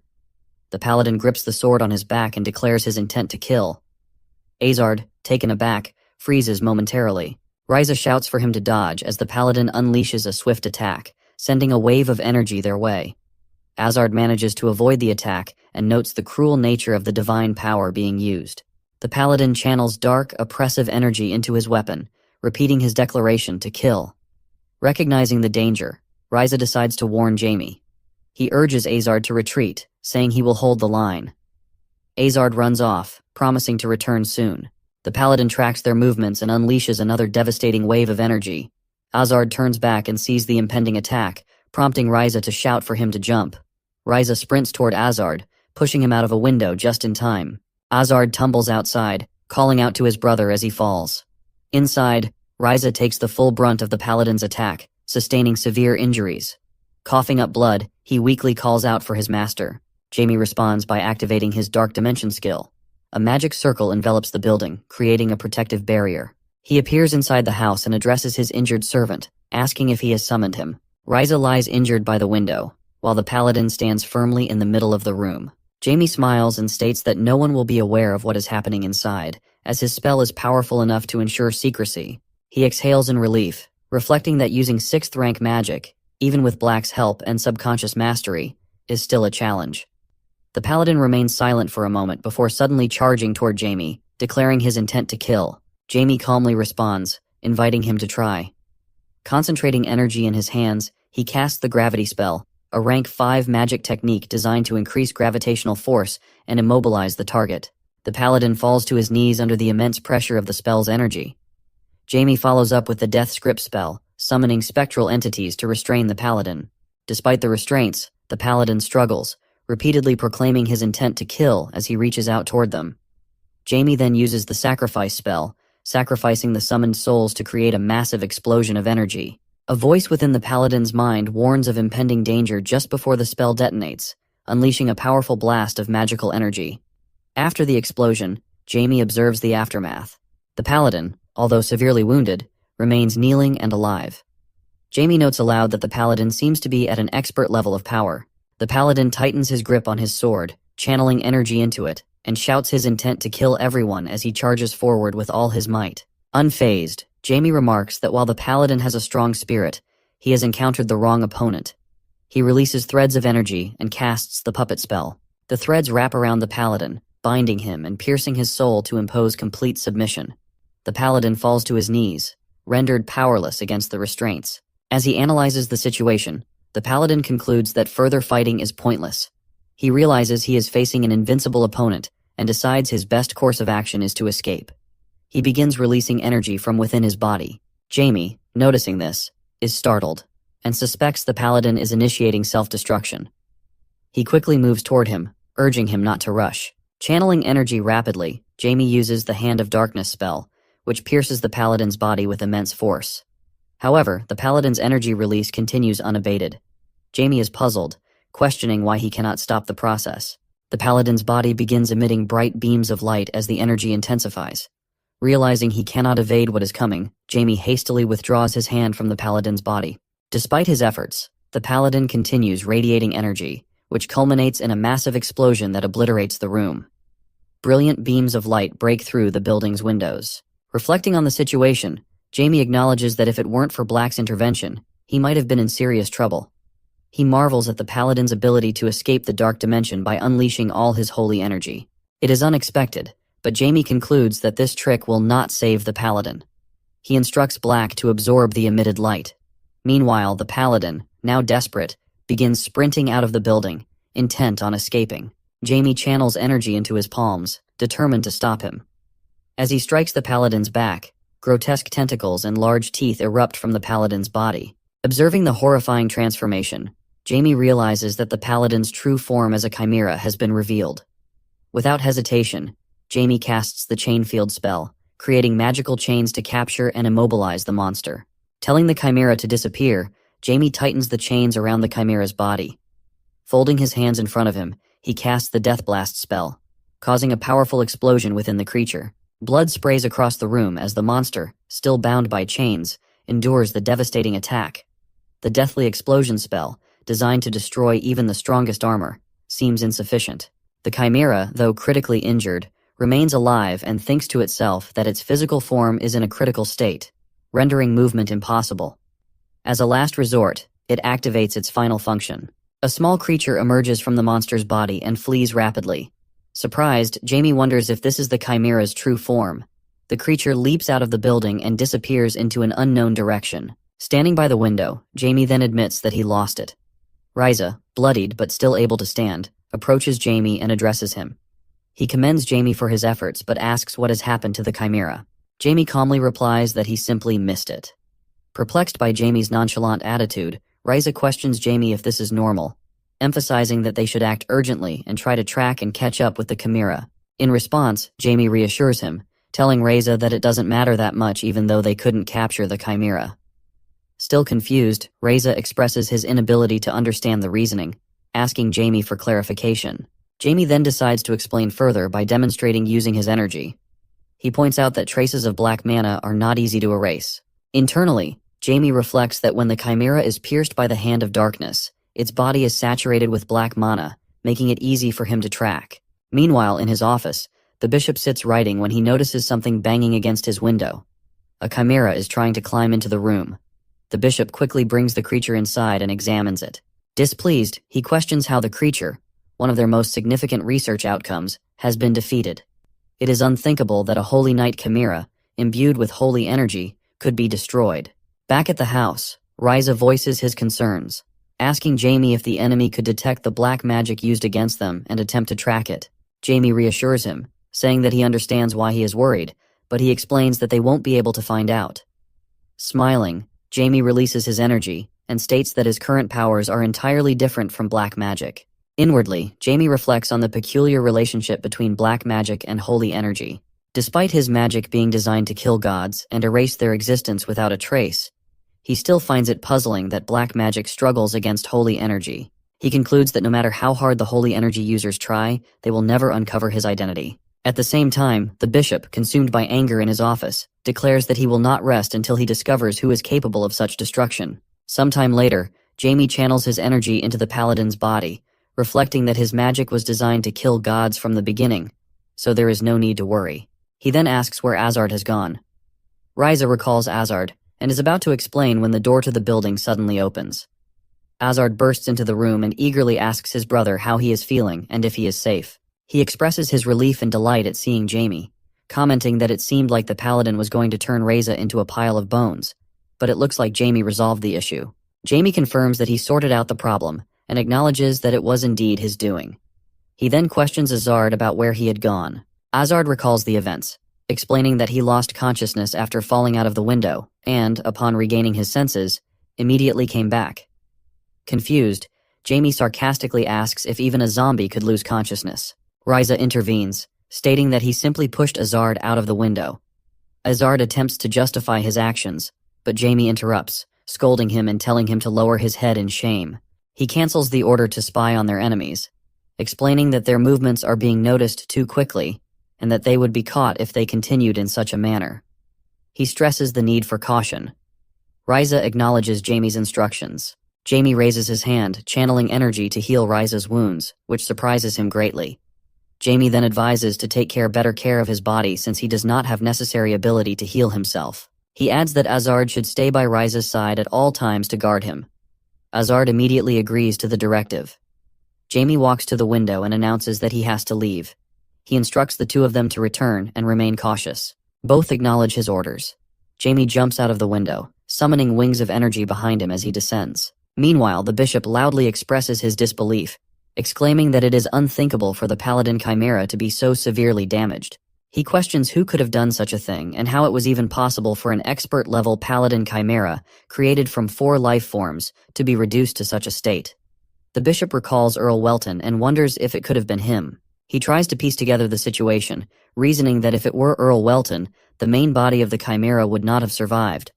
Furthermore, the severed connection with the paladin was caused by tearing magic, which required a barrier. He considers that the only magician of such a level in the region is the young master. However, he dismisses the idea, reasoning that even though the young master is a genius, he is only at the 4th rank. To defeat a chimera of that level, one would need to be at least rank 5. The bishop questions who else it could have been. Concluding that he needs to accelerate his experiments, the bishop resolves to act before it is too late. Suddenly, a dagger is pressed against his throat, and a voice demands to know if his second plan has failed. The bishop remains silent, prompting the lady to remark that she was correct. The bishop slowly turns toward her and denies the accusation, insisting that his plan has not failed. The lady smiles and challenges him, asking what the state of the chimera means, if not failure.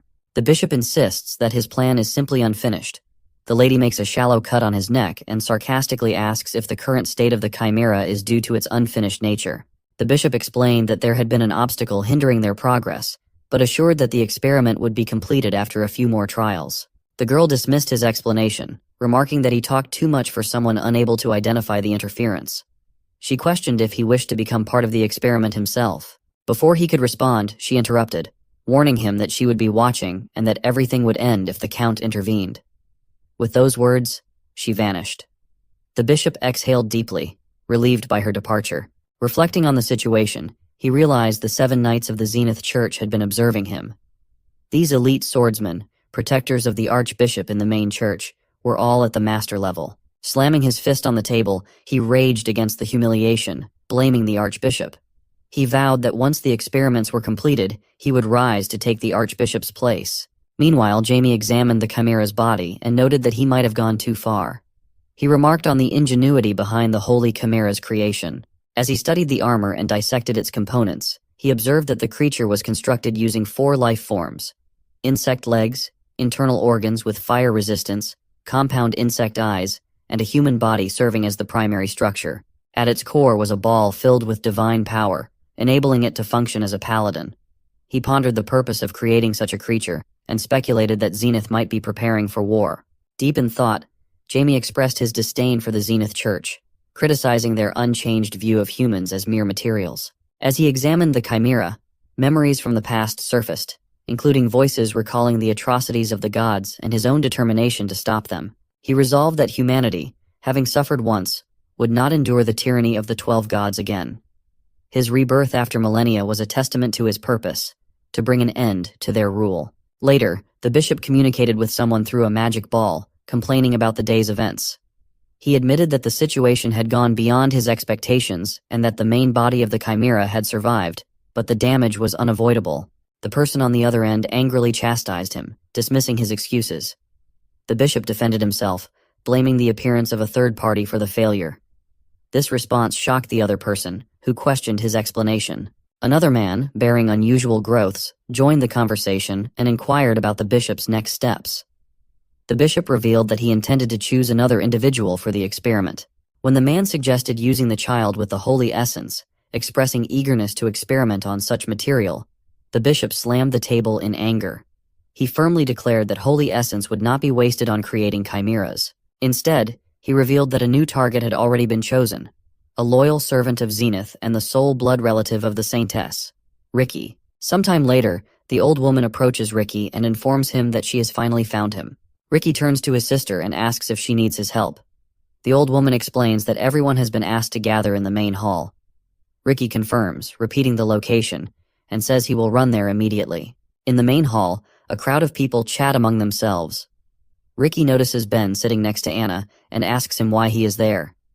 Ben explains that he has brought Anna because everyone has been instructed to come. Ricky, annoyed, pushes Ben away and scolds him, saying that doesn't mean he should cling to Anna like chewing gum.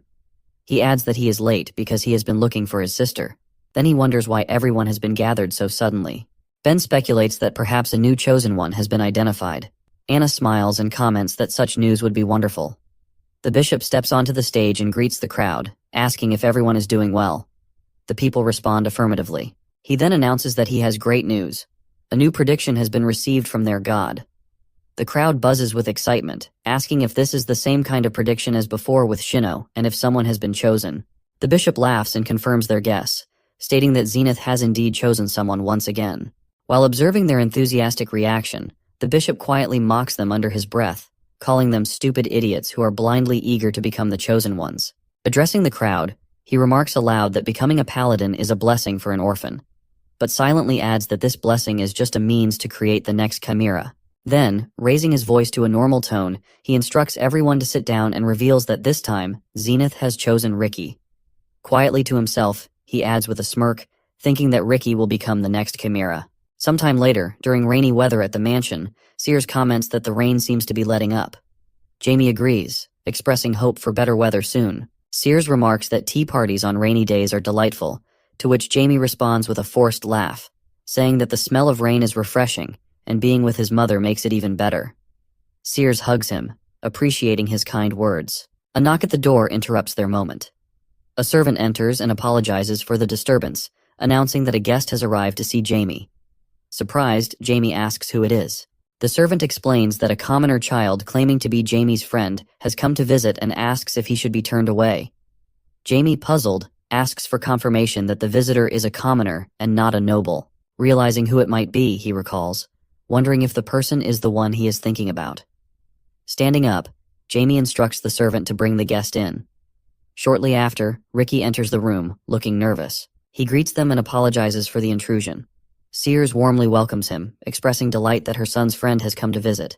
She invites him to sit down. Jamie recognizes Ricky and grows annoyed, silently questioning why Ricky has presumed they are friends.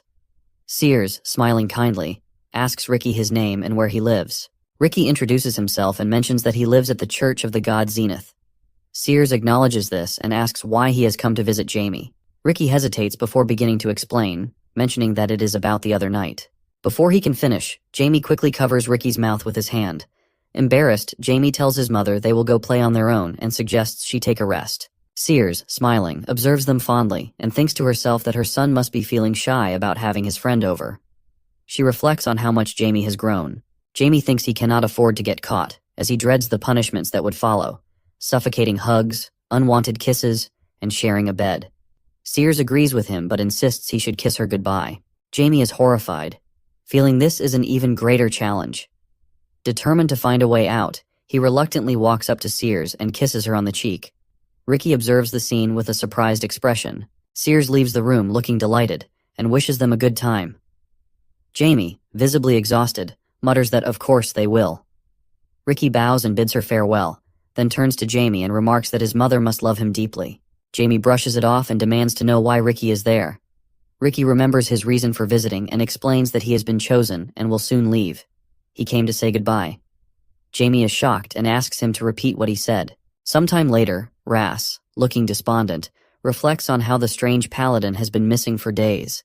He wonders if the paladin has vanished entirely, and laments that he learned nothing from observing the church. Suddenly, his attention is drawn to Ricky loudly bidding farewell. Ricky leaves with a cheerful demeanor, turning to greet Ras in a casual manner, which infuriates Ras, though he hides it. Ras hugs Ricky and insists he should call him Big Brother. Ricky complies and addresses him as such. Ras asks if Ricky came to see Jamie, and Ricky confirms, adding that he has news for Ras as well. Ricky reveals that he has received a prophecy from the god Zenith, which greatly surprises Ras. He asks Ricky to clarify, and Ricky explains that he has been chosen and will depart for the main church the following morning. Ras, skeptical, internally condemns the church for deceiving children in this way. He pats Ricky on the head, leaving Ricky slightly confused. Ras praises the news and assures Ricky that he will become an excellent priest. Ricky is elated and agrees, stating that he wants to help those in need, just like Ras. He departs, promising to return to check on Ras. Once Ricky is gone, Ras sternly addresses the three knights who appear behind him. He orders them to track the carriage transporting Ricky the next morning, vowing to deal with the situation. He believes the church's deception warrants severe consequences. The next day, Ricky departs with the priests, expressing gratitude to everyone who came to see him off. He promises to return once he has become a priest. Anna and Ben watch with tears in their eyes as Ricky assures them he will care for his sister.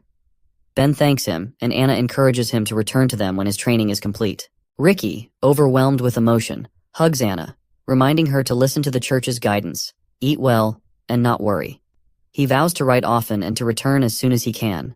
Anna smiles through her tears and makes him promise to stay healthy and come back to her. Ricky climbs into the carriage, which departs from the church.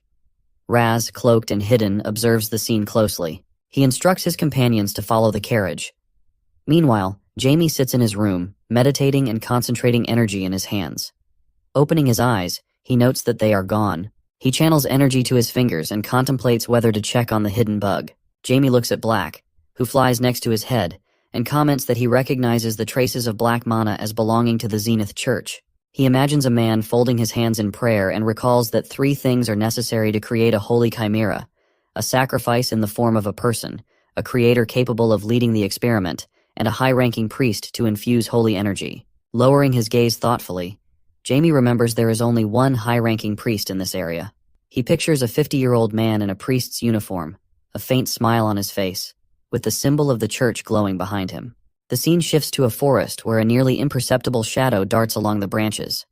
Raz, wrapped in a cloak, moves swiftly from tree to tree, following the carriage in which Ricky sits. At the same time, Jamie understands that if Raz and his knights are involved, they can likely handle the laboratory on their own.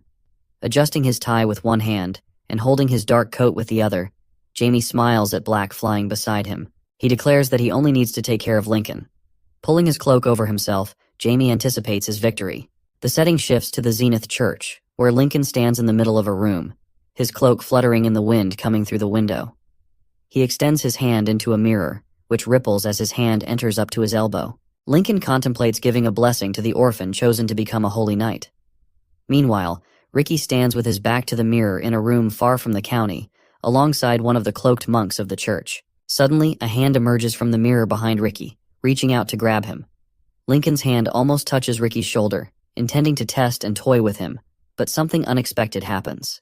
Lincoln flinches and looks at his hand in confusion. A whip of dark energy wraps around his arm and torso, pulling him back. The dark mana whips tighten, nearly pulling Lincoln to the ground. Gritting his teeth in anger, Lincoln stands and looks at the magician who has attacked him, demanding to know his identity. Hovering in front of him, wrapped in a dark cloak with a hood, is Jamie. "There," Jamie comments with a smirk. "You talk rough for a cleric." Lincoln, now sitting on the floor, shudders as he realizes the magician before him is a black magician. Tendrils of dark mana coil around Jamie as he smiles at Lincoln's reaction. Lincoln clenches his hands, his eyebrows knitting together and jaw set, as he begins to concentrate mana around his clasped hands. Infuriated by Jamie's interference, he focuses intensely. The mana in the room goes wild, raising a column of energy, and Lincoln shouts that he will show Jamie the wrath of God. A glowing formation with the symbol of the Zenith Church appears beneath both Jamie and Lincoln as Lincoln uses magic to create a holy field. 2 lightning bolts pierce through Lincoln's subconscious, momentarily illuminating his dark soul. a side effect of a field blessed by God, which greatly strengthens the priest. Jamie watches Lincoln's actions closely, assessing the holy field. He surmises that Lincoln now possesses enough strength to crush a boulder with his bare hands. Grinning, Lincoln holds one hand with the other and announces that he will quickly finish Jamie. Channeling mana around his palms, Lincoln raises his fist and charges directly at Jamie, a mad smile spreading across his face. Lincoln approaches with his fist coated in holy power, aiming directly for Jamie's neck in an attempt to decapitate him. Jamie manages to dodge at the last second, with Lincoln's holy energy brushing mere centimeters past his head, leaving him breathless and nervous. Lincoln laughs madly, taunting Jamie about his condition and deciding to use him as an offering. Lincoln's fist, shrouded in mana, slams into Jamie's chest at great speed, forcing him to grit his teeth in pain. But suddenly, Jamie's lips stretch into a smile, his pupil narrowing like a predator that has found its prey. He mockingly asks if this is all Lincoln can do. Lincoln stops smiling, clenching his teeth and beginning to grow nervous as dark bonds made of Jamie's mana start to envelop his hand. Lincoln frowns, not understanding what is happening. Jamie brings his hand to his mouth, extending 2 fingers, smiling as he listens to Lincoln approach and question how black magic could work in the holy field. Jamie tightens the dark mana whip around Lincoln's hand, causing him to scream in pain. In the blink of an eye, a wound appears on Lincoln's hand, from which blood sprays. Lincoln clenches his teeth, and although his hand is wrapped in dark whips of energy, he manages to look around and understand that the holy field is being devoured by darkness. Lincoln's eyes widen in fear, unable to believe what is happening. He begins screaming about the impossibility of it all. Jamie smiles, clasping his hands together, and declares it is indeed possible. Lincoln flinches as the dark energy whip wraps around his torso. He tries to pull his hand back and move away but cannot. The dark energy whip flings Lincoln, slamming him into a wall.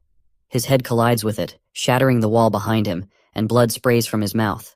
The dark bonds of mana close in on Lincoln, who now slumps against the wall. Jamie approaches, dark mana tentacles constantly writhing around him, and leans close to Lincoln, saying he has many questions and needs answers. Lincoln smiles despite his pain, mocking Jamie for thinking he would reveal anything. Jamie's pupil glows brightly as he smiles madly and stretches out his hand, forming a magic circle. He calmly states that he doesn't need Lincoln's permission to get answers, as he will simply pry open his brain. Jamie places his palm on Lincoln's head, dark mana swirling around them as a magic circle forms beneath their feet. Lincoln clenches his teeth, beginning to cry as his capillaries burst, turning his eyes red. Elsewhere, the bishop with the tumor leans on the table with his head bowed, while a priest stands silently nearby, watching. The priest flinches in fear when a flask flies past his head, and the bishop begins shouting, blaming Lincoln for delaying the experiment. The bishop slams his hands on the table, demanding to know why the experiment is taking so long because of Lincoln. The priest, turning around, says he will investigate, but as he fully turns, a spike made of flesh pierces his head. The bishop, with his arm outstretched, has detached a tentacle to strike the priest. He looks at the priest with anger, stating that he has been too slow. The bishop raises his head and looks toward the ceiling, sensing someone above. Suddenly a group of people opens the door and enters his hiding place. Raz and his team stand before the bookcases, carefully inspecting them. One member of the group, a ghostly swordsman, raises a finger to one of the books, trying to sense something. Raz observes the man, who reports feeling a draft in that area. Raz examines the books closely and notices one that stands out from the rest. Carefully he begins removing books with his hand until, suddenly, the shelf moves to the side, surprising the group. Raz, gripping the hilt of his sword, cautiously enters the passage, noting a strange smell emanating from within. Suddenly, an iron chain bursts from the passage, rushing toward him.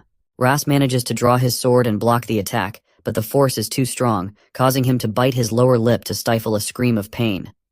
Ras frowns, his sword trembling as he looks at his opponent. A second swing of the chain sends Ras flying. He slides, trying to regain his footing, as a red-haired girl screams in worry for him. Raz, his eyes wide, assures the girl that he is fine, and confirms they are indeed in the right place. Emerging from the opening is a huge blue monster, covered in scars, with a chain wrapped around its arm, ending in a spiked morning star. Jamie states that they must create a powerful army at any cost and questions if such a prediction has ever been made. Lincoln agrees with him. Jamie instructs Lincoln to inform the Count of everything he has just shared. The bishop acknowledges the instruction. Jamie recalls something, stops, and creates a magic circle in front of Lincoln's face. He tells Lincoln he can go, and Lincoln immediately gets up and leaves the room. Jamie thinks to himself that he has enhanced the brainwashing, and that Lincoln will now definitely not remember anything about him. As Jamie is about to touch the magic mirror, he remembers something else, stops, and uses a spell to change his appearance to resemble the bishop. He declares it is time for him to leave. The creator slams his fist on the table, expressing frustration that death may already be coming for him. He wonders where Lincoln has gone and remarks that, if not for the experiment, he would have killed Lincoln long ago. Turning around, he looks at the large flasks in the room. As he touches one of them, he expresses regret, but acknowledges he has no choice but to send it. The flask collapses, and he remarks that it should take care of the rest. The creator continues to berate Lincoln, calling him a useless idiot. The creator stands over Ricky, who lies on a table, and notes the importance of having holy power and a body. He demands the body to be brought to him immediately. Jamie, disguised as Lincoln, enters and apologizes for being late. The creator notices the blood on Jamie's clothes and face and questions what happened. Jamie explains he was attacked by a strange man and was delayed dealing with him. The creator inquires further about this strange man, and Jamie explains he believes it was the same person who killed the Holy Knight, adding that capturing him was impossible due to his strength. The creator becomes alarmed and asks if the man is working with the invaders, expressing concern that any delay will interfere with the experiment. Dismissing his concerns, the creator demands the body. Jamie questions whether the creator still plans to continue despite the invasion. The creator, angered, insists the experiment is nearly complete and reveals he has already sent the sample. Jamie wonders what the creator means by sample. The creator takes a jar containing the creature used for creating chimeras and expresses eagerness to confirm the results. Placing the creature on Ricky, he speculates about how strong the resulting chimera will be. Turning to Jamie, the creator asks for his opinion. Jamie responds that it will likely be stronger than the previous failure. The creator, annoyed by the obvious statement, takes a syringe filled with a strange liquid. He injects the liquid into the creature and presses his hand on it, urging it to merge faster. Watching the process, he comments that Lincoln must be happy about it too. Jamie responds affirmatively while silently observing the creator's madness. The creator suddenly turns with a furious expression and questions Jamie's identity. Surprised, Jamie asserts that he is Lincoln and wonders if there is some shared madness among these people. The creator releases tentacles from his body, accusing Jamie of deception and declaring that he is not Lincoln.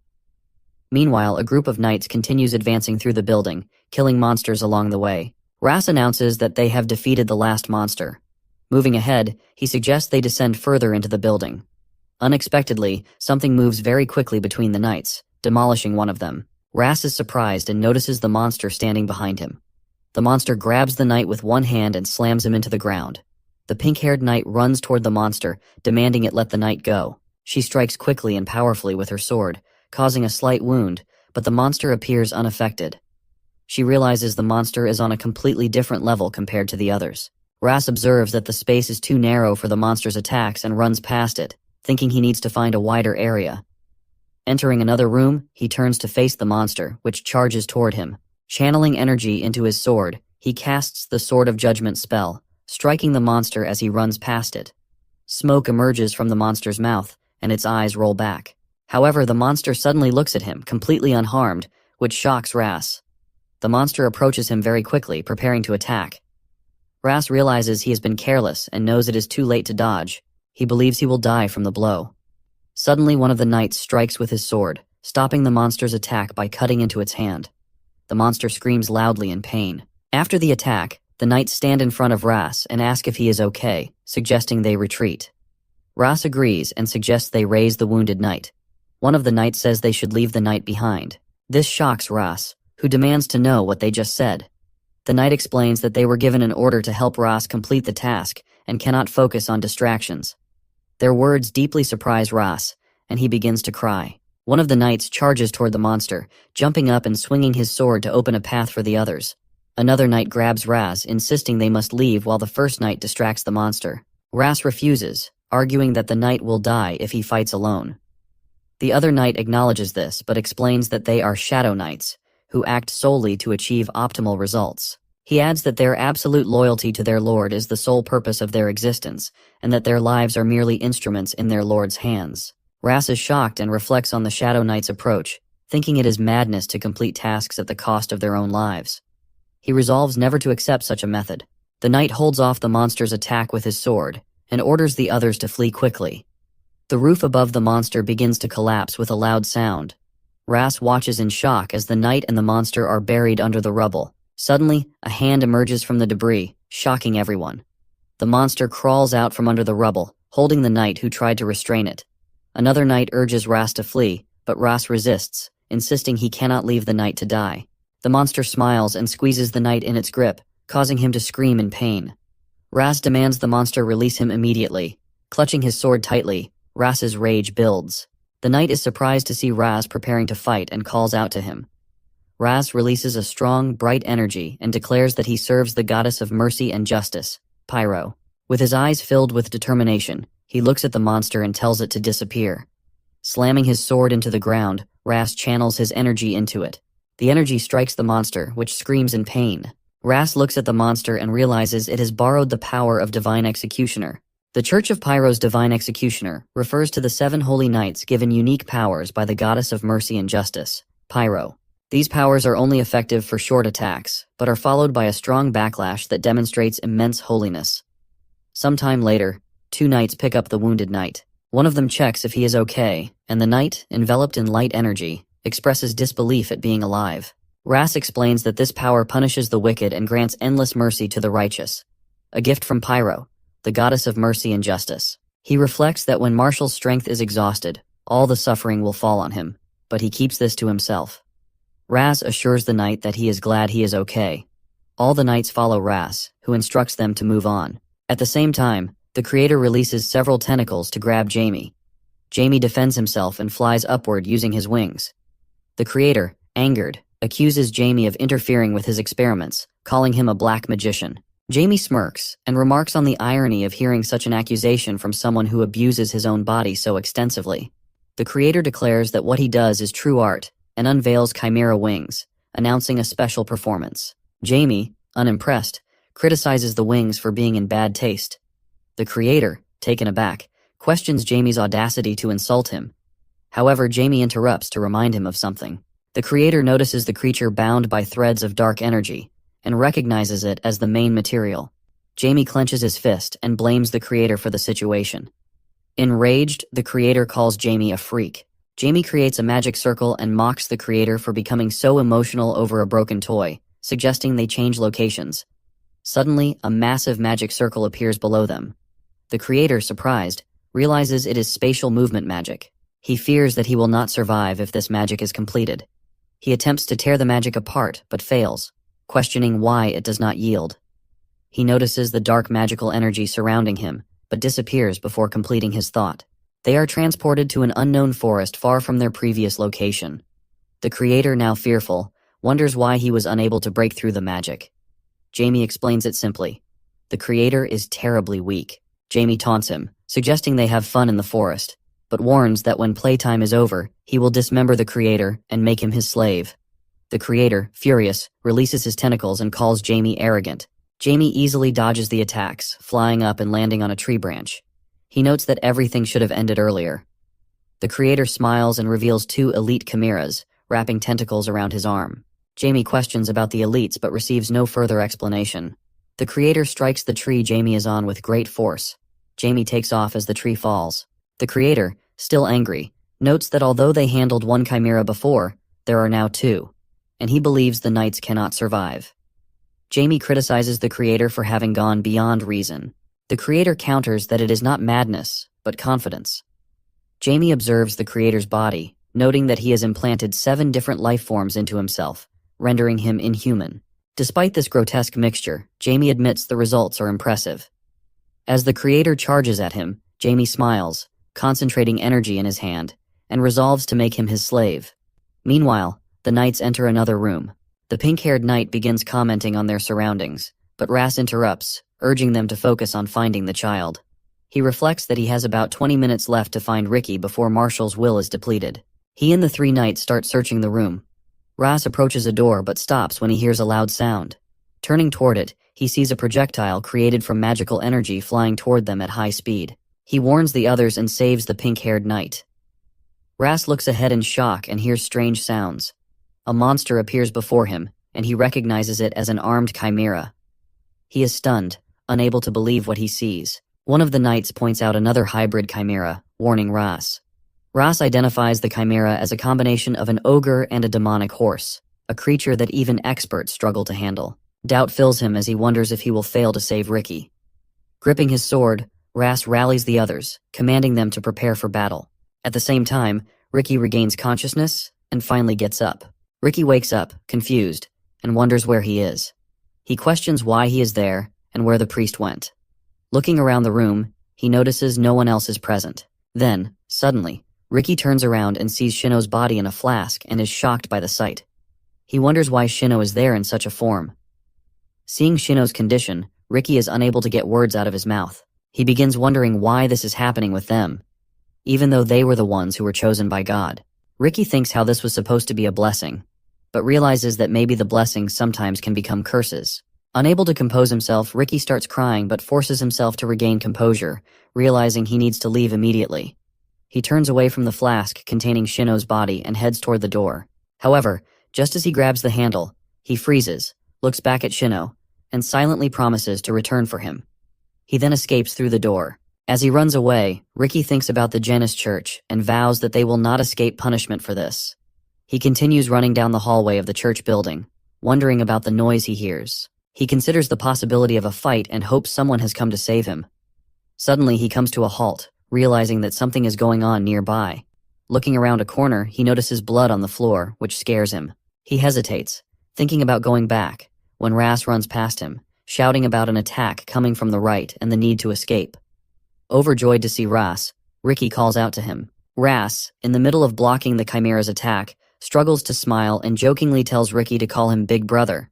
However, Ras does not seem to be along. He is being accompanied by another knight with pink hair. Suddenly, one of the chimeras notices Ricky, turns around, and charges at him with its fist raised. Ras notices and orders him accomplice to block it. They rush toward the chimera, shouting for it to stop, but another chimera blocks their path. Ras, worried for Ricky's safety, yells for him to run. Meanwhile, one of the knights exclaims that they are stuck. Ricky, frozen in fear, tries to move but finds his body unresponsive.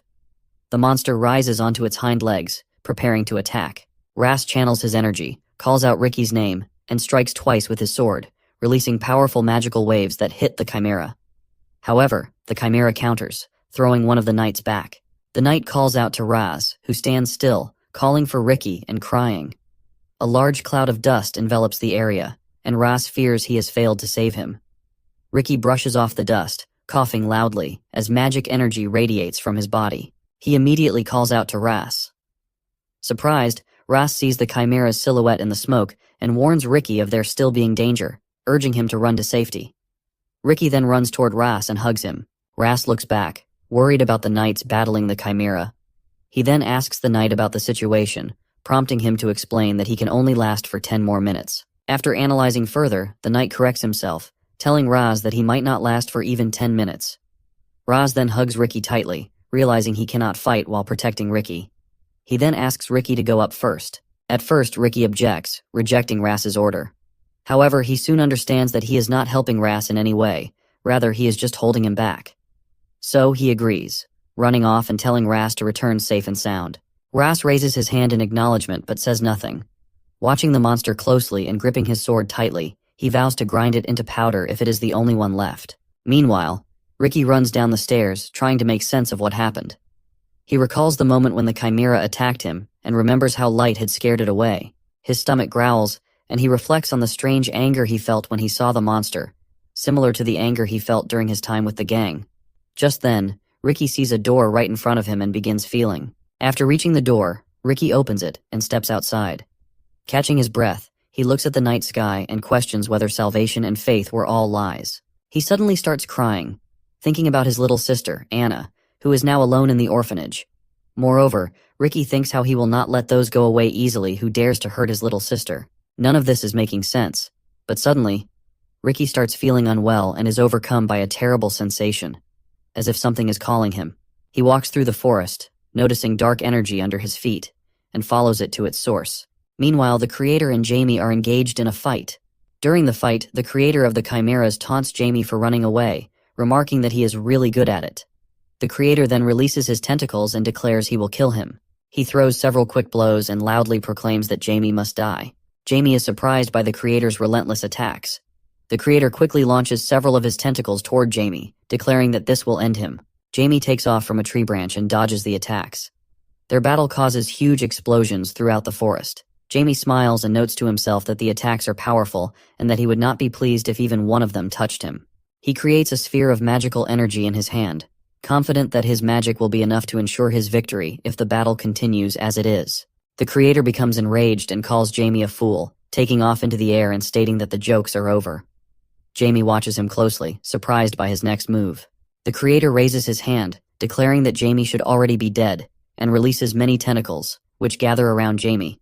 The creator forms a massive ball of tentacles, attempting to trap him, but is shocked when Jamie is not captured.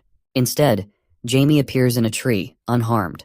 Furious, the creator loudly demands to know where Jamie has gone, and how he managed to hide.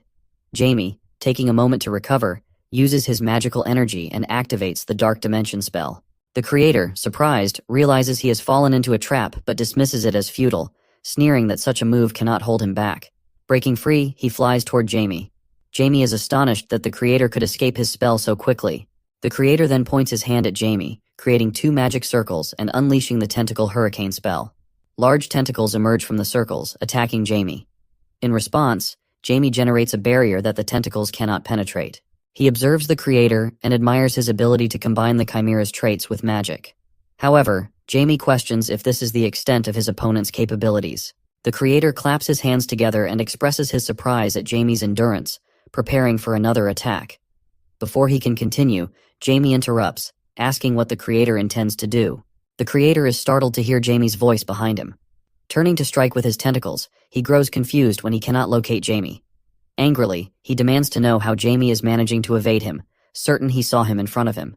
Jamie releases a surge of dark energy and points out that the creator is blind, unable to recognize a clone.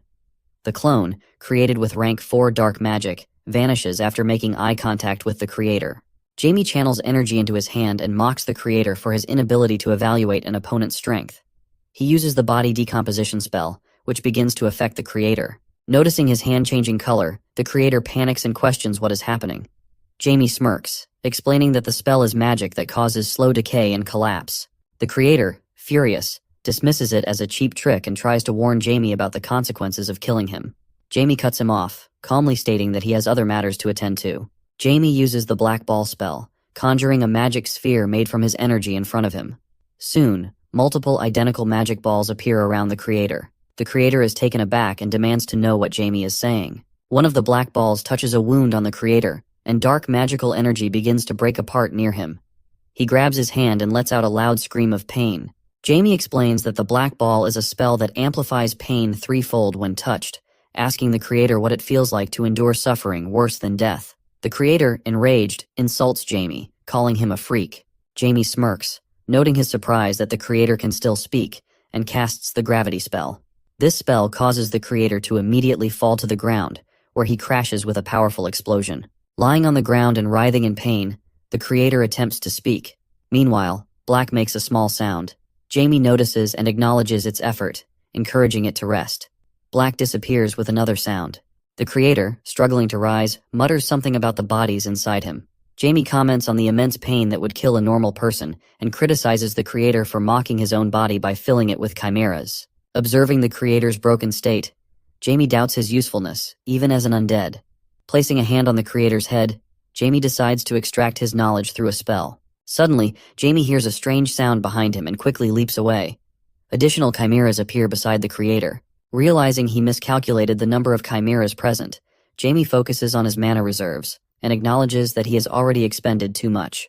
The creator loudly declares that Jamie will not escape with an easy death, but before he can act, his body is pierced by a blast of magical energy. Grasping the wound, the creator coughs up blood. Jamie smiles, suggesting that if the creator had died immediately, fewer problems would have arisen. He reflects on the creator's resilience and ponders how to kill him. Meanwhile, Ricky feels increasingly nauseous as he approaches but resolves to keep going. A powerful explosion suddenly erupts behind him, startling him. He turns and regrets his decision to proceed. Another explosion follows, hurling Jamie violently. Jamie slides several meters along the ground, racked with pain from the attack. He realizes he has no mana left, not even enough to conjure a shield, leaving him unable to avoid the incoming attack. Ricky notices Jamie and wonders what he is doing there. The creator, concentrating his energy, points at Jamie and declares that he should already be dead. The chimera gathers energy at its head, forming an intensely bright sphere. Ricky, with tears streaming down his face, runs toward them, calling out for Jamie. Jamie is shocked to hear Ricky's voice. As the chimera releases its magical energy, Ricky sprints forward, reaching out his hand. Alarmed, Jamie shouts Ricky's name in desperation. Ricky shields Jamie from the magical energy with his back and apologizes, explaining that his body moved on its own. A magic projectile strikes him, causing a massive explosion. Jamie's wounds bleed heavily, covering his face with blood. When he regains consciousness, he crawls to Ricky, calling his name. His body shakes with horror as he cries, struggling to speak. He looks at Ricky's lifeless, smiling face on the ground. Reaching out in terror, Jamie sees his bloodied hand and reflects that it has happened again. Someone else has died because of him. Memories of his past life flash through his mind, recalling moments surrounded by the bodies of people who had sacrificed themselves for him. An unknown voice from his past echoes, telling Diablo he must live. Jamie covers his head with his hands, crying as he remembers how others died to save him. Kneeling in front of Ricky, he whispers a plea for it not to happen again.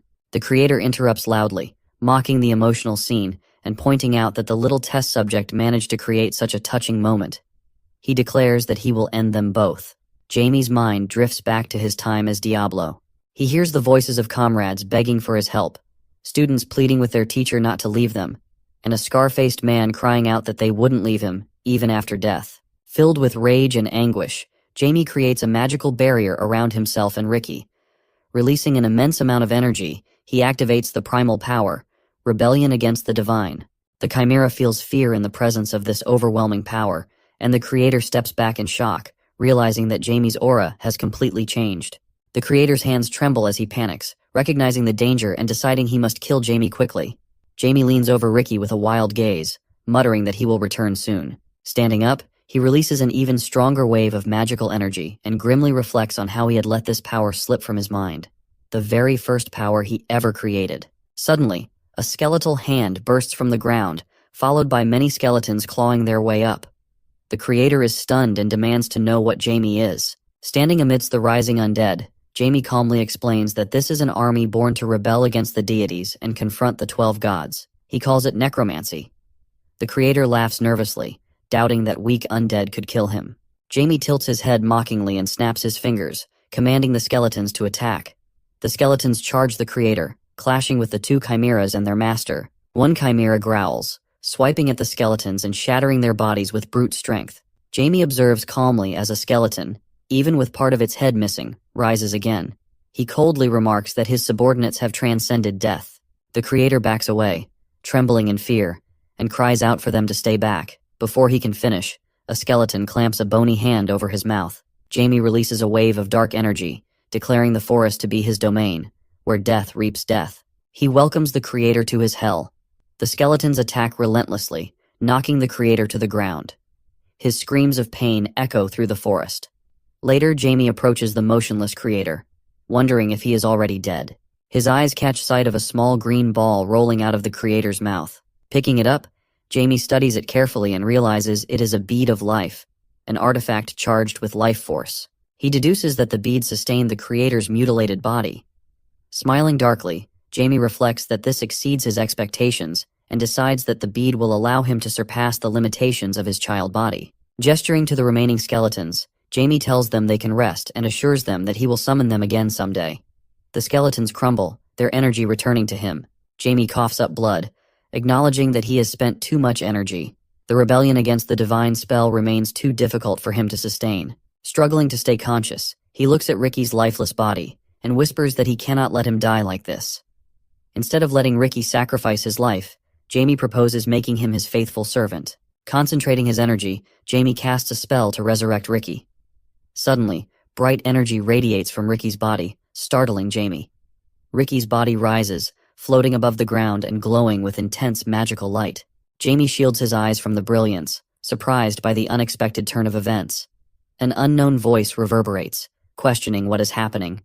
A goddess materializes, cradling Ricky in her arms. She gazes at Jamie and demands to know who he is to attempt to steal what belongs to her. Jamie stares at her in shock and whispers her name. Pyro. The goddess looks intrigued and remarks that Jamie knows her. At the same time, in the city, Lincoln runs frantically, shouting that he must inform the Count and that he needs to relay something urgent. Before he can continue, a girl swiftly cuts off his head with a single, precise movement. She sheathes her sword and mutters that he was a useless idiot. Turning her gaze outward, she declares that they must get rid of Hisa and that justice against heretics must begin. Meanwhile, RZ collapses to the floor next to the lifeless body of the slain chimera. Leaning heavily on his sword, he reflects on how he somehow managed to meet the deadline. Groaning in pain, he acknowledges that he is on the brink of death, but feels relieved that no one else perished. His thoughts are interrupted when one of the knights calls out to him. The knights rush to him, asking if he is all right. Raz, still clutching his sword, notices a bright, magical energy manifesting near him. His eyes widen in astonishment as streams of energy surround his body. He gasps in disbelief, questioning whether this could truly be the goddess Pyro. At the same time, Pyro addresses Jamie, asking if he knows who she is. Surrounded by her divine energy, Jamie stares in disbelief, wondering how she could descend there, and recognizing the enormous problems with the law of causality from even one illusion. Pyro repeats her question, asking if he can hear her voice. Jamie clutches his head, his pupils darting frantically. She commands him to answer her questions immediately. Through gritted teeth, he responds that all he knew was that Ricky's holiness belonged to her. Pyro's expression hardens as she questions how he could still intend to turn Ricky into an undead. Jamie defends himself, stating that he just didn't want Ricky to die.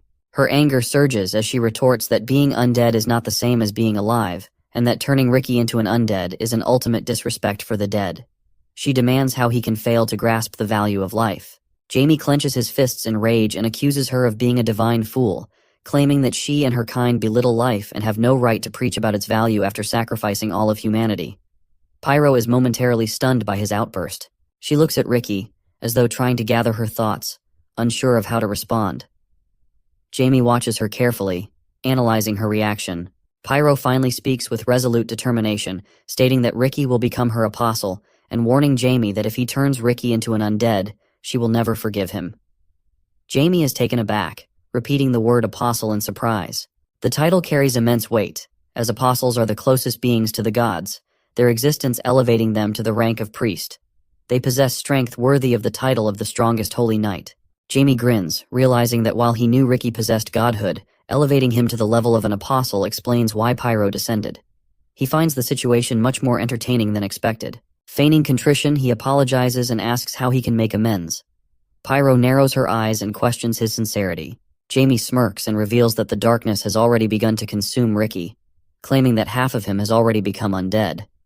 Her eyes widen in shock as she demands if he even understands what he has done. Jamie suddenly clutches his head in pain, grimacing as he wonders what Pyro is doing. She glares at him and asks if he has a death wish. Through his pain, Jamie retorts that if he did, things would take a very bad turn because killing him would also destroy Ricky. Pyro frowns, unfazed by his words, and dismisses his threats as pathetic. Jamie, his voice steady, counters that there can only be one apostle. If she loses Ricky, she would need an incredible amount of time to find another. He points out that what matters more than the time wasted is that the presence of an apostle guarantees the gods unrestricted access to the world. Pyro remains silent, her expression tense.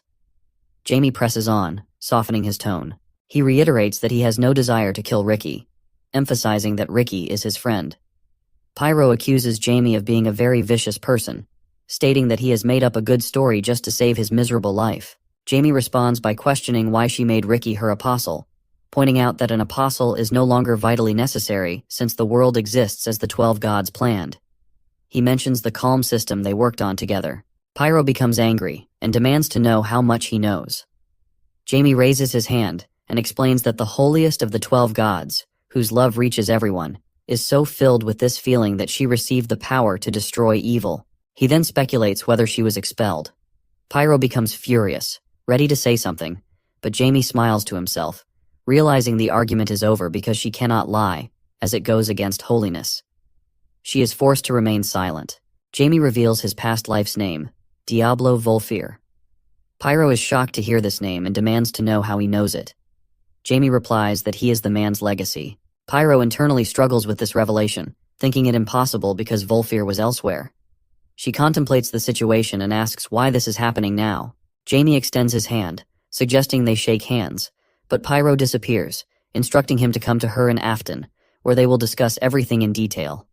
Her magical energy gently lowers Ricky to the ground. Jamie reflects that if everything goes well, Ricky will become a very useful tool. Suddenly, Ricky regains consciousness and opens his eyes. He looks at Jamie and asks if it is really him. He quickly gets up, asking if Jamie is okay, why he is covered in blood, what is wrong with his purple eyes, and why Ricky himself is experiencing strange sensations in his body. Jamie questions how Ricky, even in this state, is worried more about someone else than himself, pointing out that he is now an apostle of the goddess, and at the same time, undead. Jamie admits to making him undead using dark magic and expresses his certainty that Ricky will hate him for it. Ricky smiles and calmly says that everything is clear to him. Jamie is surprised by his response and asks if that is all he has to say. Ricky agrees and adds that being a dark magician does not mean Jamie has to be evil, asserting that Jamie is a great friend.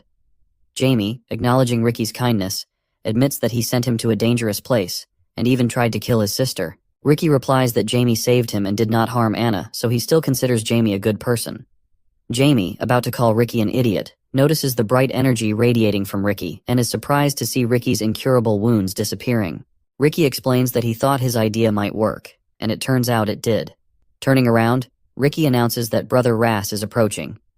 Jamie acknowledges this and says it is time for him to leave.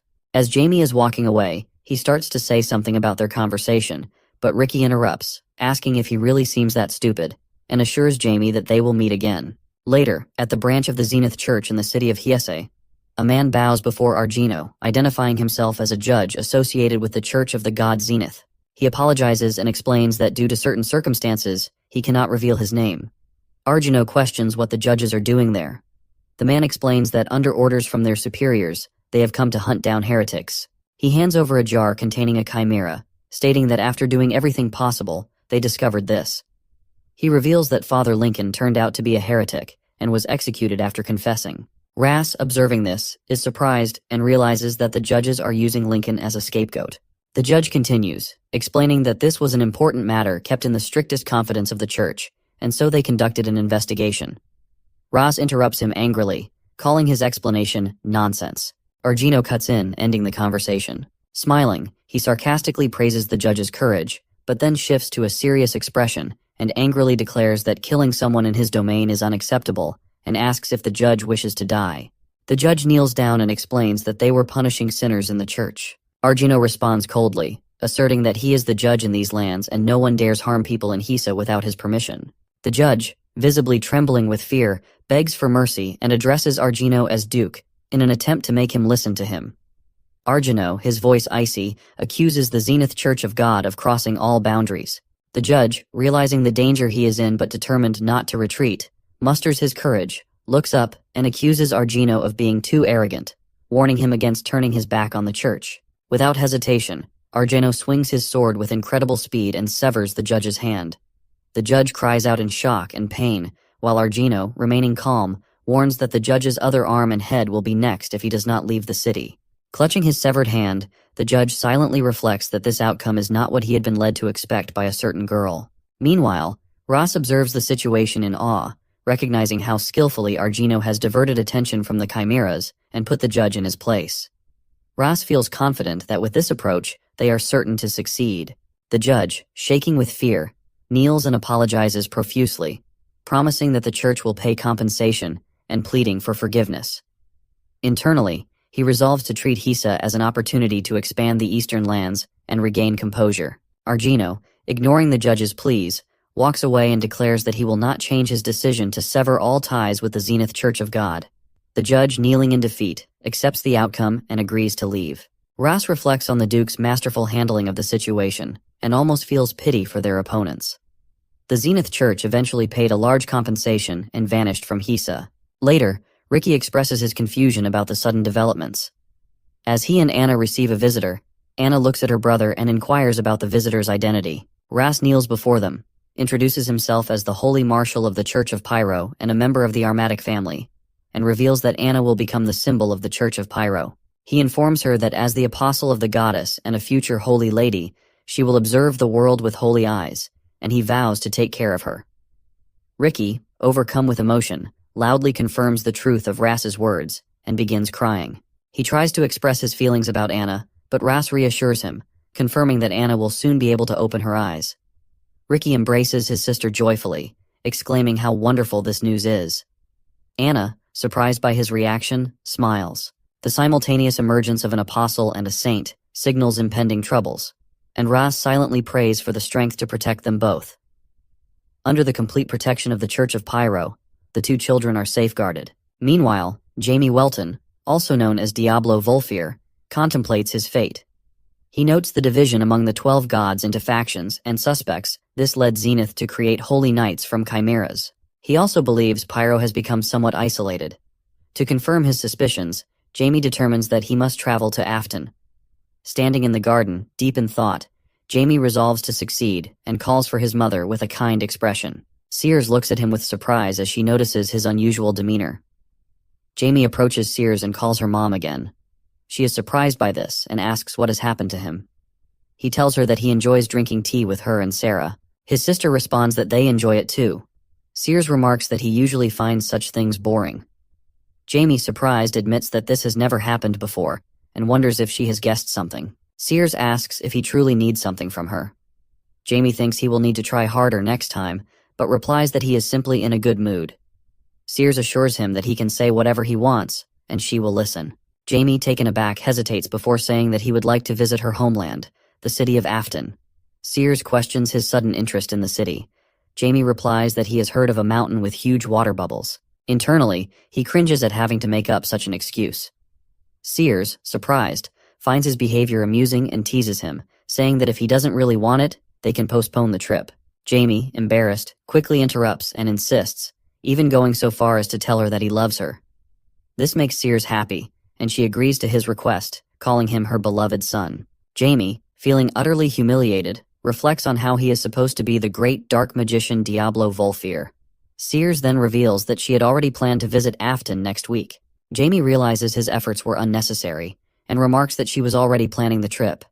He is eager, but also deeply frustrated.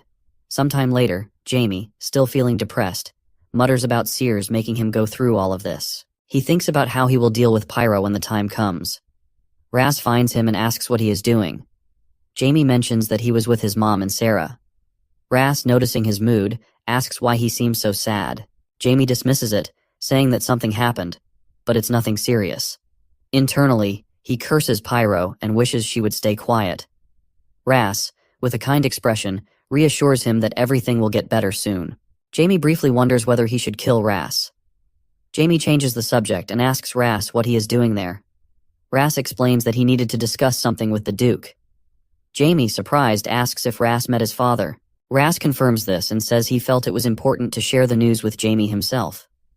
Jamie inquires further, suspecting it might be about a divine revelation from Pyro. Ras grabs Jamie by the shoulders and informs him that Ricky and Anna will go with him. Jamie considers this obvious since they are an apostle and a saint. Ras adds that goodbyes are not forever, and that Ricky and Anna will never forget Jamie. Ras expresses hope that when they meet again as adults, it will be a meaningful reunion. Jamie, growing angry, demands to know what Ras is implying. Unexpectedly, Ras hugs him. Jamie is taken by surprise and feels confused. Ras assures him that their friendship will not end and encourages him not to be sad because this is not the end. Ras leaves, promising that they will meet often. Jamie waves goodbye but thinks that Pyro should keep her followers under control. Sometime later, Argino admits that he does not understand what his father-in-law is planning. He wonders if they should bring Jamie to them. Sears remarks that not even her late mother could have managed such a situation. Argino questions if the father-in-law simply wants to see Jamie and mentions their departure tomorrow, asking if everything is ready. Sears reassures him, asking what could possibly go wrong. She rests her head on his shoulder and reminds him that they will be accompanied by the best knightly order of the Earl of Welton. Argino expresses his confidence in the order, but adds that he still has concerns. Sears cuts him off, confidently asserting that no one would dare to threaten them, especially since her husband is the Earl himself. Argino laughs, and the two sit together peacefully. Sears then mentions that Ras will also be with them, and shares how surprised she was to learn he is a holy marshal, a position that rarely leaves Afton. Argino reflects on the seriousness with which the Church of Pyro treated the incident, but admits he remains worried about Jamie. He notes Jamie's precocious strength and recalls an earlier incident where Jamie could not control his emotions. He expresses doubt about whether the Knightly Order could stop Jamie if it happened again. Sears reassures Argino, saying there is nothing to worry about, and recounts the day's events to him, concluding with her confidence in Jamie. Argino remarks that he would like to witness Jamie's progress firsthand. Sears agrees that everyone makes mistakes but emphasizes her faith in their son. Argino takes her hand and expresses gratitude for having this moment together before their departure. Sears shares his happiness, and they sit contentedly. Meanwhile, Jamie flies through the sky, overjoyed with his progress. He reflects that although the process of grinding the material into powder and absorbing it took time, the results exceeded his expectations. He attributes his success to his hard work. Speaking to Black, he notes that it is only a matter of time before he reaches the 6th rank. While acknowledging the distance he still has to go to regain his former strength, he is confident that he can now handle opponents of the same level as his old professor. Using his energy, Jamie floats above an old house. Later, Azard and Ryza kneel before Jamie, expressing their happiness at his return. Jamie informs them that he will be traveling to the town of Afton, which is far away, and will not be back for some time. The two disguise themselves as woodcutters. Ryza confirms that Afton is on the northern border and points out that the round trip would take about a month if done alone. Azard questions whether they will need to work with axes. Jamie, annoyed, asks if they have a problem with this arrangement. Ryza responds indifferently, while Azard agrees to do whatever Jamie commands. Jamie assures them that they will accompany him this time. Releasing his energy, Jamie recalls something he had long forgotten. Azard notices something strange, while Ryza asks what kind of magic Jamie is using. A door appears in front of Jamie, and he explains that it is his storage of the undead and that it will serve as their new home. They question if Jamie really called this place their home, expressing reluctance to live in such a scary place. Jamie observes their hesitation but notes that no one has openly objected yet. Frustrated, he kicks them and orders them to stop talking and go inside. Azard agrees to obey, and both step through the door surrounded by dark fog. Jamie reflects on how entertaining their clear expressions of emotion are, deciding they could become very useful with proper training. Sometime later, Azard emerges and admits that although he hadn't expected much from what Jamie called a vault, the place turned out to be better than anticipated. He notes that it is far more spacious than he had imagined. Ryza comments that while inside, it felt like something was filling them from within. Jamie explains that the energy they felt is primary power, as the space is created entirely from his energy. He adds that undead who rebel against the gods absorb this power and grow stronger because of it. Ryza expresses concern, asking if maintaining such a place is too difficult for Jamie. Jamie questions if Ryza is worried, prompting Ryza to bow and apologize for doubting him. Jamie assures him it is not a burden, or he would not have shown it to them. Azard then asks if Jamie could make them stronger immediately, adding that while the space is impressive, it is filled with bones. Ryza quickly understands his point and silences him before he can finish. Jamie, angered by their comments, declares they deserve to die. Later, Jamie feels a strange sensation and sees Argino holding him off the ground. He wonders why his father is treating him like a toy. Argino tells Jamie that he must protect his mother, sister, and friend, asking if they can rely on him. Jamie, feeling dejected, agrees. Argino hugs him, stating that they must all return safely. Jamie, embarrassed by the gesture, reluctantly agrees. Meanwhile, a man introduces himself to the Order of Fear as Jack O'Brien, announcing that they will soon move out and explaining the plan. In the carriage, Anna expresses her wish that Ras could accompany them. Ricky responds that nothing can be done since Ras volunteered to accompany someone else. Jamie sits silently with them, thinking about the route they are taking. He considers it odd that they are prioritizing a safe but longer journey. Sears, sitting with Sarah on her lap, mentions that Sarah always falls asleep as soon as she gets into the carriage. She declares it is time for them to leave. Ras, riding alongside the carriage, offers to guard the rear, and Jack agrees. As they travel, Jamie notices Ras and wonders about Pyro's intentions. He considers that mentioning the name Diablo Volfir likely means Pyro either did not reveal anything to the other gods, or could not. Jamie concludes that significant changes will occur once he returns. Sometime later, Sarah wakes up and starts moving around. Ricky greets her and leans closer, introducing himself as Ricky and confirming she is Sarah. Startled, Sarah begins to cry, which raises Jamie's suspicions. Jamie confronts Ricky, asking what he is doing. Ricky, trying to defuse the tension, calmly tells Jamie to relax. 2 days later, members of the Welton family sleep sitting next to each other in the carriage. Ricky sits nearby, gazing out the window. He notices his older brother galloping beside them and remarks that the others seem to be tired. Suddenly, Jamie wakes up and asks how long he has been asleep. Ricky replies that he has slept for about 2 hours, adding that he slept very soundly. Raz, riding alongside, comments that sitting in a carriage must be terribly boring, and offers to share an interesting story about the local Mayatre Mountains. He further mentions that there is a legend about the Mayatre Mountains here. However, Jamie expresses that it doesn't sound very exciting. On the other hand, Ricky encourages Raz to tell the story anyway. Jamie frowns, realizing that he had expected that these two would like such stories.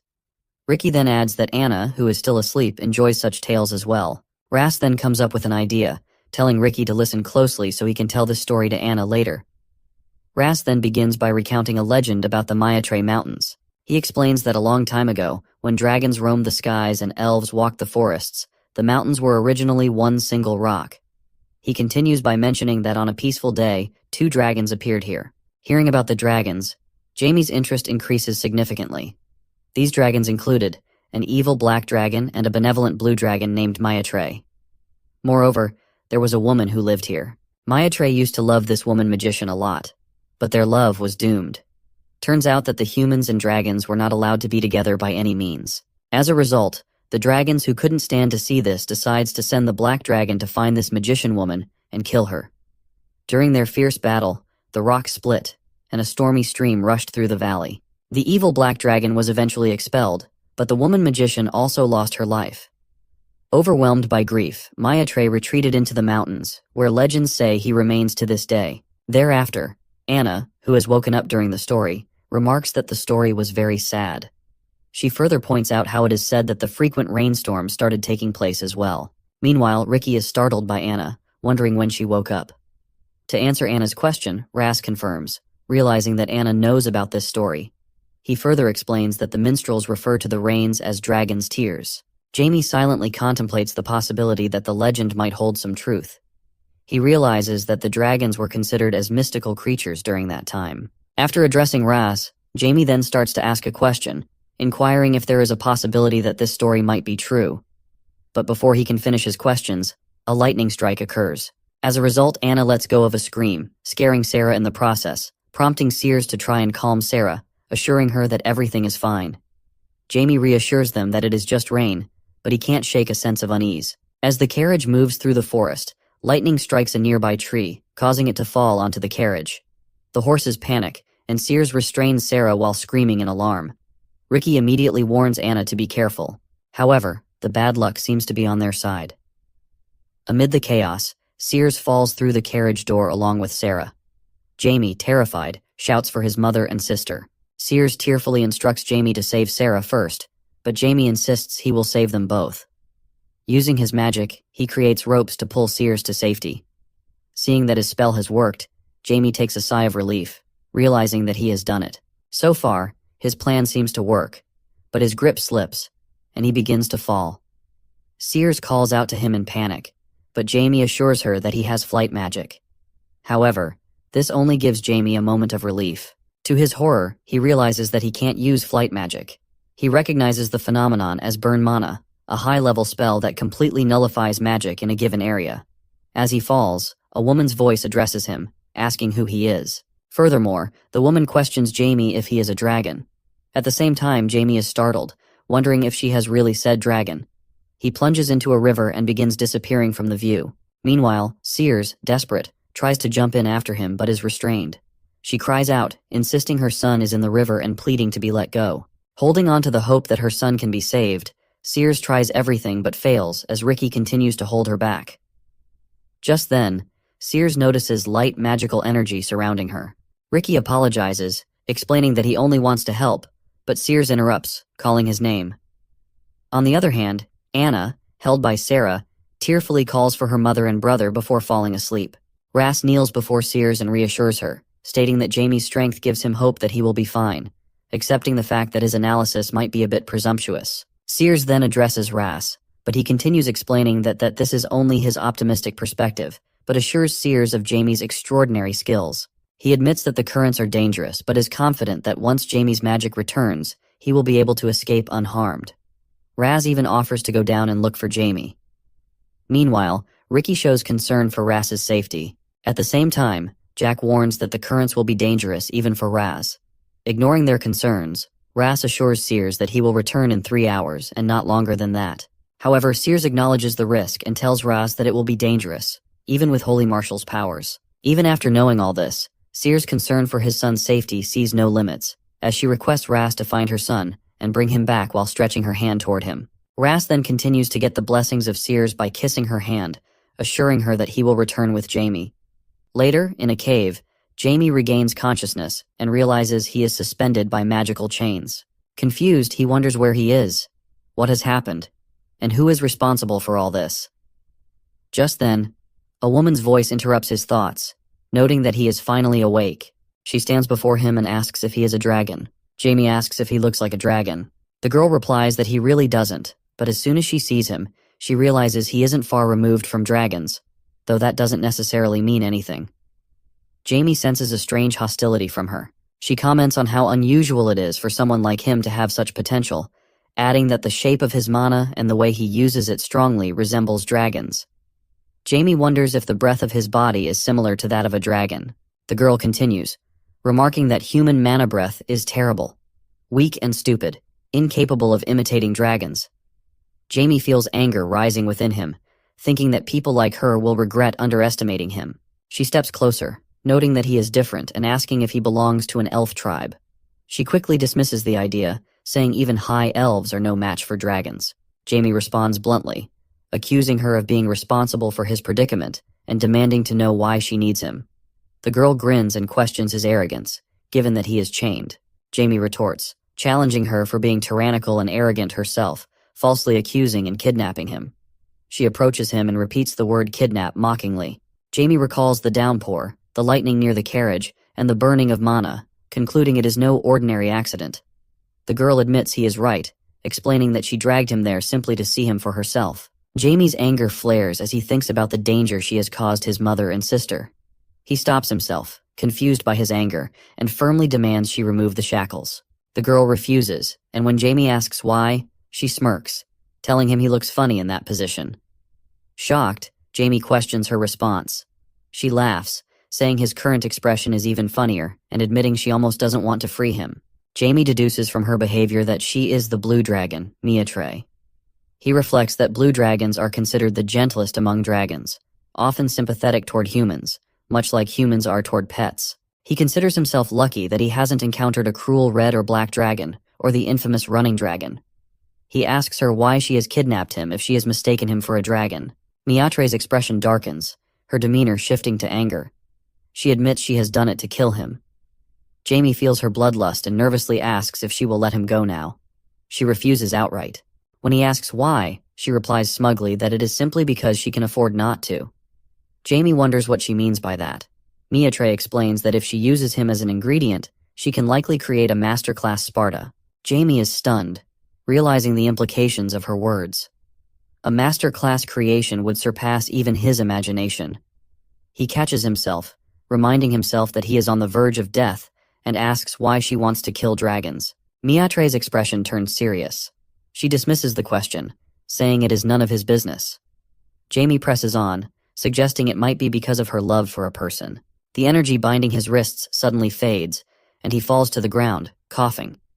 Miatre concentrates powerful energy on her finger, warning him that if he says anything like that again, she will ensure he suffers a fate worse than death. Jamie thinks to himself that his suspicions are correct. Carefully, he asks if Cannon's race has rejected him, and if she has betrayed her own race to save Cannon's life. Miatre becomes very angry when she hears this. She releases a huge surge of energy around her, creating water from it, and demands to know what Jamie understands about the situation. Jamie observes her reaction and states that if she had truly intended to kill him or turn him into Sparta, she would have done so already. He points out that everything would have been simpler if she had used the magic of brainwashing, but she hasn't. The room fills with water as he continues, noting that her actions show she is actually kind, so much so that it is hard to believe she is a dragon. Miatre recalls someone from her distant past who had said the exact same thing to her. Clenching her teeth at the memory, She removes the water and warns Jamie that this is his last chance, and there will be no other. Jamie falls to the ground, thinking that she is serious, and he should keep his mouth shut. Miatre remarks that he is a strange person, much like her old friend. Jamie asks her who she is referring to, and she explains that she means the man from the legends, the one who had been betrayed by humans. Meanwhile, Ras, standing by the river, observes the continuous rain and wonders sadly where Jamie might be. Miatre continues her story, explaining that this has happened 700 years ago and that the man's name was Canaan. He had been a dark wizard. Jamie expresses his surprise, repeating that Canaan had been a dark wizard.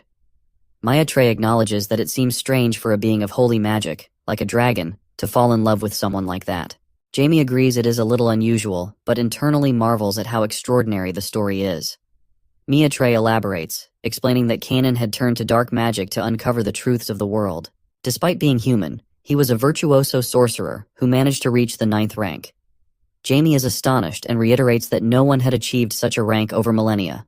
Miatre ignores his interruption and continues her story. She explains that Canaan had begun his search for answers long before meeting her. She had joined him, and together they overcame many obstacles and fell in love.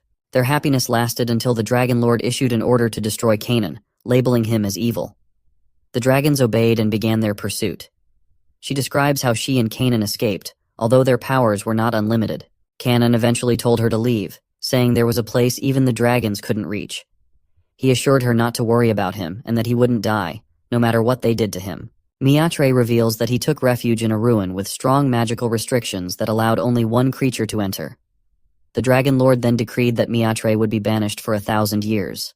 For a dragon, such a period is insignificant. However, just over 10 years later, Canaan returned for her, having already comprehended the truths of the world.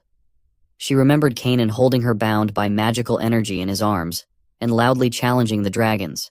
He questioned how they dared to view themselves as the pinnacle of magic, claiming they weren't the strongest of all living beings. The Dragon Lord declared that Canaan had gone mad, and another dragon noted that the truths Canaan had discovered were beyond human comprehension. Miatre recounted how Canaan saved her, and they hid in the massive mountain to escape their pursuers. She trailed off, leaving Jamie to understand that Canaan had died. She explains that she had thought it would be better this way, believing Canaan would find peace. However, the dragons began systematically erasing all traces of Canaan, including records and even the people who had known him. Jamie wonders if this is the truth the dragons want to hide. Miatre concludes by saying that to protect the remaining memory of Canaan, she will remain in the mountains.